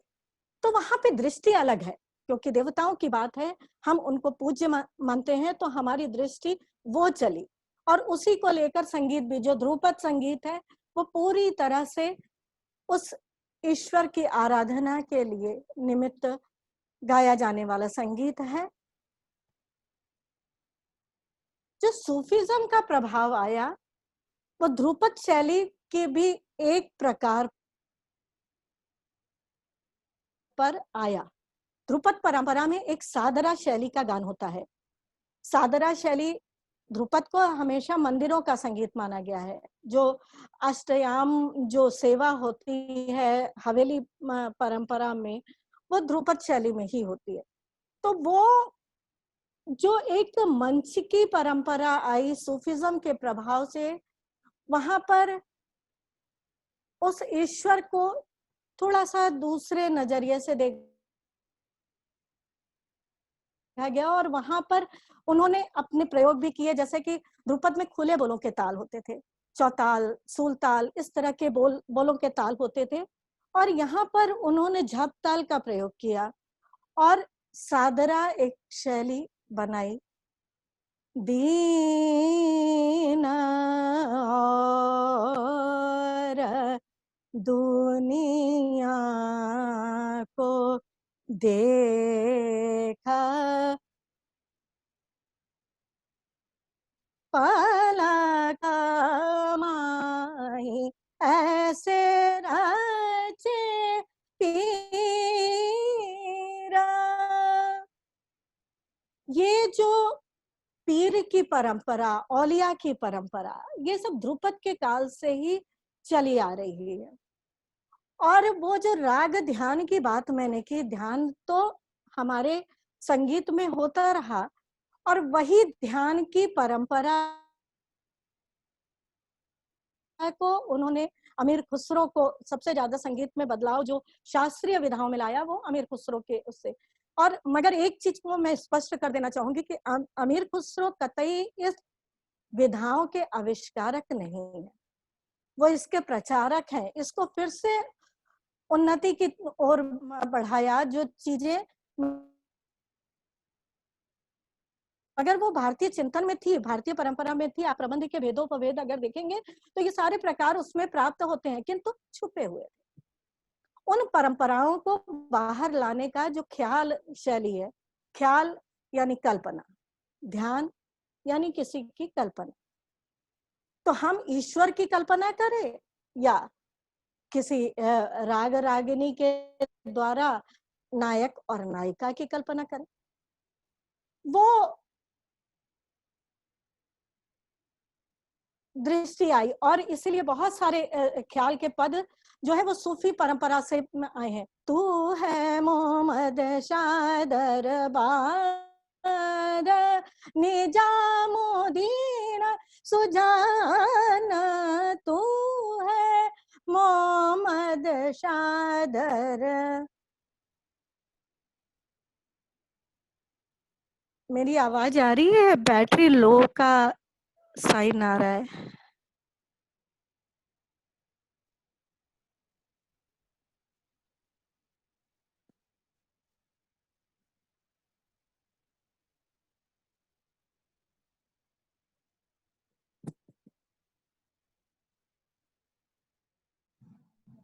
आपकी आवाज मेरी बहुत आवाज कट कट के आ रही है।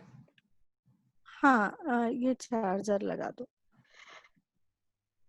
उसके बाद एक शैली की, देखिए कव्वाली पे चूंकि इतनी चर्चा हो चुकी है तो इसलिए मैं कव्वाली की बात नहीं करूंगी, बहुत लोगों ने उसके अनेक पक्षों पर चर्चा कर ली है। जो और एक शैली है ठुमरी। ठुमरी में आप देखिए सूफी परंपरा का प्रभाव है। नई हर छूटो ही जाए ए बाबुल मोरा,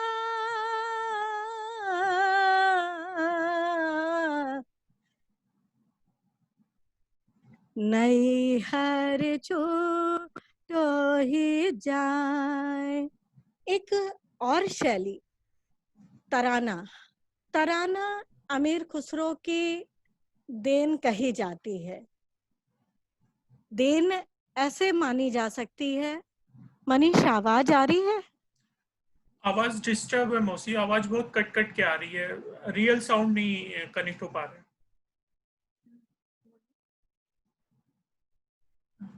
हेलो, मेरी आवाज जा रही है? हाँ अभी नहीं, हाँ तुम्हारी आवाज आ रही है। आपकी रियल आवाज रियल टाइम पे कनेक्ट नहीं हो रही है, कभी बहुत स्पीड में जा रही है, कभी बहुत स्लो जा रही है और कट कट के आ रही है, तो मुझे लगता है कुछ तकनीकी दिक्कत है वहां पे। तो मैं जल्दी ही क्लोज करती हूँ। हाँ जी जी जी। हाँ, एक और शैली है तराना। तराना जो ध्रुपद में आलाप करते थे और उस आलाप का अपभ्रंश करके, नोम तोम करके ये आलाप की तराने की परंपरा को जन्म दिया। धृतोम तन देर ना तानि धानी तदारे तदारे तदारे तानि धानी धा तिरकिट तुम तिरकिट दिखता तिटकत गदिगन धा धा धा धृतोम तन देर ना तानि धानी। उसके अलावा एक शैली टप्पा। टप्पा चूंकि पंजाब की गायकी और पंजाब में सूफी संगीत का बहुत प्रभाव है। मियां नजरे नहीं आंदा वे, मुखड़ा दिखा के दिल ले जांदा वे, मियां नजरे नहीं आंदा वे। ये टप्पा शैली है। गजल तो सबको मालूम है। सूफी गायिका बेगम आबिदा परवीन जी ने इसको बहुत ही खूबसूरती से, और सूफी राग भी है, अमीर खुसरो का बनाया हुआ राग, राग यमन, उसमें उन्होंने ये गजल निबद्ध की है। आज जाने की जिद ना करो, यूं ही पहलों में बैठे रहो, आज जाने की जिद ना करो। इसके अलावा धुमाली और भी कई गायन शैलियां उन्होंने रची है। उस धुमाली में क्या होता था कि सूफी जो ग्रुप बनाकर गाते थे और जहाँ वजन आता था वहां बैठ जाते थे और जहाँ पे हल्का होता था वहां खड़े होके वो नृत्य करते हुए जो गाना होता था वो भी अपने आप में अद्भुत गायन शैली रही है। लोक संगीत में भी अमीर खुसरो ने अपनी पैठ जमाई है। काहे को ब्याही विदेश, अरे लखिया बाबुल मोरे, काहे को। ये उत्तर प्रदेश में तो चाहे वो ब्रज हो, अवधी हो, भोजपुरी हो या कन्नौजी हो, सभी क्षेत्रों में ये जो गीत है बहुत प्रेम से आज भी बेटी की विदाई के समय गाया जाता है। और पूरी तरह से चाहे वो जानते हो कि ना जानते हो कि इसके रचनाकार कौन है या ये कौन से पद्धति से प्रभावित है, किंतु गाते हैं। अब मुझे लग रहा है कि आवाज तो पता नहीं सही आ रही है कि नहीं आ रही है। आवाज लगातार मैं डिस्टर्ब है। अपनी बात को आज के समय में जो डिस्टर्ब है ना, तो मैं अपनी बात खत्म करती हूँ ये कहते हुए कि आज जो समय है ईश्वर सबको शक्ति दे और हम सब इसको जंग को जीते। सर्वे भवन्तु सुखिनः, सर्वे सन्तु निरामयाः, सर्वे भद्राणि पश्यन्तु मां कश्चित् दुर्भाग् भवेत्। एक बार पुनः सबको बधाई एवं धन्यवाद। धन्यवाद आदरणीय डॉक्टर मधु शुक्ला जी। इस आयोजन में आपकी महती भूमिका रही और आगे भी जब भी इस तरह के आयोजन होंगे हमें पूरा विश्वास है कि आपका पूरा सहयोग हम लोगों को हमेशा मिलता रहेगा। दिल्ली जामिया मिलिया इस्लामिया विश्वविद्यालय के हिंदी विभाग से जुड़े भाई मुकेश मिरोठा जी हमारे बीच हैं। एक अंतिम कमेंट हम उनका लेंगे। भाई मुकेश, आपको मेरी आवाज जा रही है? जी जी मनीष जी, आ रही है जी। आपसे अनुरोध है कि इस 2 दिन के आयोजन पे आप अपनी एक प्रतिक्रिया दें, उसके बाद मैडम का अध्यक्षीय भाषण होगा, उसके साथ हम ये कार्यक्रम समाप्ति की घोषणा करेंगे। जी जी जी, बिल्कुल बिल्कुल, मैं कोशिश करूंगा समेटने की, शब्दों का कम से कम इस्तेमाल करते हुए। सबसे पहले तो 2 दिन ये सुनने और देखने के बाद बस एक शब्द जो दिमाग में गूंजता है वो है अद्भुत। जो फिलहाल वर्तमान दौर है उसमें हम देखेंगे कि वेबिनार वर्तमान समय की मांग है और इस तरह से हम लगातार एक ऐसी पैंडेमिक सिचुएशन में रहने के दौरान भी अपने को अपडेट कर सकते हैं। और आप तो मतलब अपनी पूरी टीम के साथ, मैं आदरणीय मन्ना जी का भी नाम लेना चाहूंगा, इतनी अच्छी प्रिंसिपल आपको मिली हुई है। अगर देश विदेश के विश्वविद्यालयों में, महाविद्यालयों में इस तरह के अध्यक्ष मिल जाए तो फिर क्या से क्या ना जमाना देख ले साहित्य और दूसरे अनुशासनों की दुनिया को। खैर, पर मनीष जी, जिस तरह से आपने लगातार विभिन्न विषयों पर सेमिनार किया है, अब कोविड-19 के दौर में आप कोई भला सूफी कव्वाली या सूफी संगीत पर बात करता है? ये बताता है कि हम किस कदर अपने को उस साहित्यिक दुनिया से, अपने को उस वक्त से, अपने को उस हमारी उस गौरवशाली इतिहास की उस परंपरा से जोड़कर रखते हैं जिसको हम किसी भी पल नहीं भुलाते हैं। शायद यही वजह है कि बड़े से बड़े संकट में भी हम उन चुनौतियों का इस तरह से टकराते हैं, उनका सामना कर जाते हैं और उनसे जीत भी जाते हैं। तो ये जो सोशल डिस्टेंसिंग के दौर में आपने जो वर्चुअल तरीके से हमको एक दूसरे से जोड़ने का ये जो उद्यम किया है, और वो भी उद्देश्यपरक तरीके से, ये नहीं कि आ गए किसी टॉपिक पर, नहीं, सूफी संगीत कव्वाली जैसे बेहतरीन विषय पर आपने 2 दिन का इतना शानदार कार्यक्रम जो किया है, इसके लिए आपको और आपकी पूरी टीम को मैं अपनी ओर से, सभी श्रोताओं की ओर से भी मैं आपको साधुवाद देता हूँ।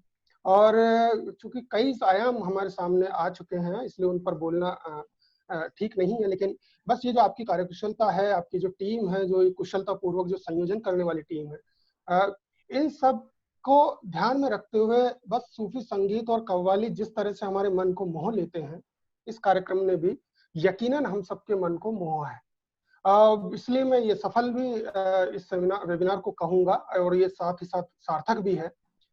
और इसमें जितने प्रत्यक्ष अप्रत्यक्ष जितने साथी हैं, इंक्लूडिंग श्रोताओं के रूप में हम सब, तो उन सबको भी मैं बधाई देता हूं, क्योंकि ऐसी उदासीनता और निराशा और आपदा के वक्त में जो ऊर्जा का संचार इस तरह के कार्यक्रम करते हैं, जो उमंग हमारे अंदर उसका संचरण करते हैं, ये हमारी भारतीयता का द्योतक है। और हम जिस तरह से साथ मिलकर दूसरी विपदाओं से लड़े हैं, इससे भी लड़ेंगे और जीतेंगे। ये एक तरह का आध्यात्मिक एहसास है और ये उस रूहानियत के प्रतीक होती है कव्वाली और सूफी संगीत दोनों, तो चूंकि खानकाहों से निकलकर उस प्रेम को हमारे सामने लाते हैं जो ईश्वर से इल्म के माध्यम से हमें जोड़ने का तरीका बताती है। और ये हमें ये साथ ये भी बताता है कि संसार में कौल क्या है, इंसान होने का हमारा अर्थ क्या है, क्यों हम इस धरती पर हैं, क्यों एक वो आध्यात्मिक सत्ता है जिस पर हमको लगातार ये जो प्रकृति है या ये जो उसकी शक्तियां हैं, उसके द्वारा प्रदत्त जो शक्तियां हैं, वो लगातार हमारी ज्ञान संवेदना को किस तरह झंकृत करती हैं और किस तरह से उस ज्ञान संवेदना को झंकृत करने के साथ हमें उसका परिष्करण भी लगातार करते रहना चाहिए। बहरहाल बातें बहुत हैं। पुनश्च आपको आकाश भर बधाई और बस धन्यवाद। बहुत बहुत धन्यवाद मुकेश भाई। ये आप सभी लोगों का प्रेम और सहयोग ही है कि मैं इस तरह की हिम्मत कर पाता हूँ कि इस तरह के नए विषयों के साथ सबको जोड़ने की कोशिश करूं। पूरे आयोजन को लेके जो प्रतिभागियों के मन में सवाल हैं, दो सवाल। पहला तो फीडबैक फॉर्म, आप देख रहे होंगे मैं चैट बॉक्स में लगातार फीडबैक फॉर्म का लिंक भेज रहा हूं। आप ये फीडबैक फॉर्म भरें और मैं कोशिश करूंगा कि एक हफ्ते के अंदर अंदर आप सभी को प्रमाण पत्र आपके दिए हुए ईमेल आईडी पे मैं भेज दूं। दूसरा ये कि जितने लोगों ने प्रपत्र भेजे थे, निश्चित तौर पे जब स्थितियां सामान्य हो जाएंगी तो हम उसे पुस्तकाकार रूप में छापने की एक योजना पे आगे बढ़ेंगे। लेकिन जिन लोगों को प्रपत्र पढ़ने का अवसर यहाँ ऑनलाइन में नहीं दे सका, वो निराश ना हो, क्योंकि उनका प्रपत्र ब्लॉग पे रिकॉर्ड में है सभी के पढ़ने के लिए, इसलिए वो पोस्टर प्रेजेंटेशन के रूप में एक्सेप्ट कर लिया गया। और प्रिंसिपल मैडम ने कहा कि जब वो सभी लोगों के पढ़ने के लिए उपलब्ध है तो जितने भी लोगों ने हमें प्रपत्र भेजे हैं हम उनको प्रमाण पत्र उनकी सहभागिता का अलग से दे देंगे। तो उसके लिए निराश होने की जरूरत नहीं है। आयोजन की अपनी सीमा होती है। देखिए, एक दिन का आयोजन था, लेकिन जब प्रपत्र बढ़े और आप लोगों ने उत्साह दिखाया तो मैं इसे खींच के एक दिन से 2 दिन पे ले गया। अब 2 दिन से 3 दिन करने की हिम्मत नहीं थी। और आप लोग देख रहे होंगे इतने सारे वेबिनार हो रहे हैं, लोग अक्सर 3-4 घंटे का वेबिनार, चाहे नेशनल हो चाहे इंटरनेशनल हो, उससे ज्यादा उसे खींचने की हिम्मत नहीं करते। लेकिन शायद ये पहला आयोजन हो कोई वेबिनार जो लगातार 2 दिनों तक हम लोगों ने पूरा इसे चलाया है। तो इस तरह के आयोजन एक बहाना होता है जहां पे हम लोग एक दूसरे जुड़े और आगे की जो भी अकादमिक और शैक्षणिक गतिविधियां होंगी उसमें निश्चित हम लोग एक दूसरे का सहयोग करके आगे बढ़ेंगे। मैं आप लोगों के प्रति कृतज्ञ हूँ। प्रकाशन और प्रमाण पत्र को लेके आप लोग निश्चिंत रहें, 1 हफ्ते के अंदर वो मैं आप तक पहुंचाने की व्यवस्था करूंगा। अब मैं महाविद्यालय की प्राचार्य और जिनके आशीर्वाद से ये पूरा आयोजन मैं कर सका, मैं आदरणीय डॉक्टर अनीता मन्ना मैम से अनुरोध करूंगा कि वे इस समापन सत्र का अध्यक्षीय भाषण दें, जिसके साथ हम इस 2 दिन के आयोजन को समाप्त भी करेंगे। आदरणीय मन्ना मैम।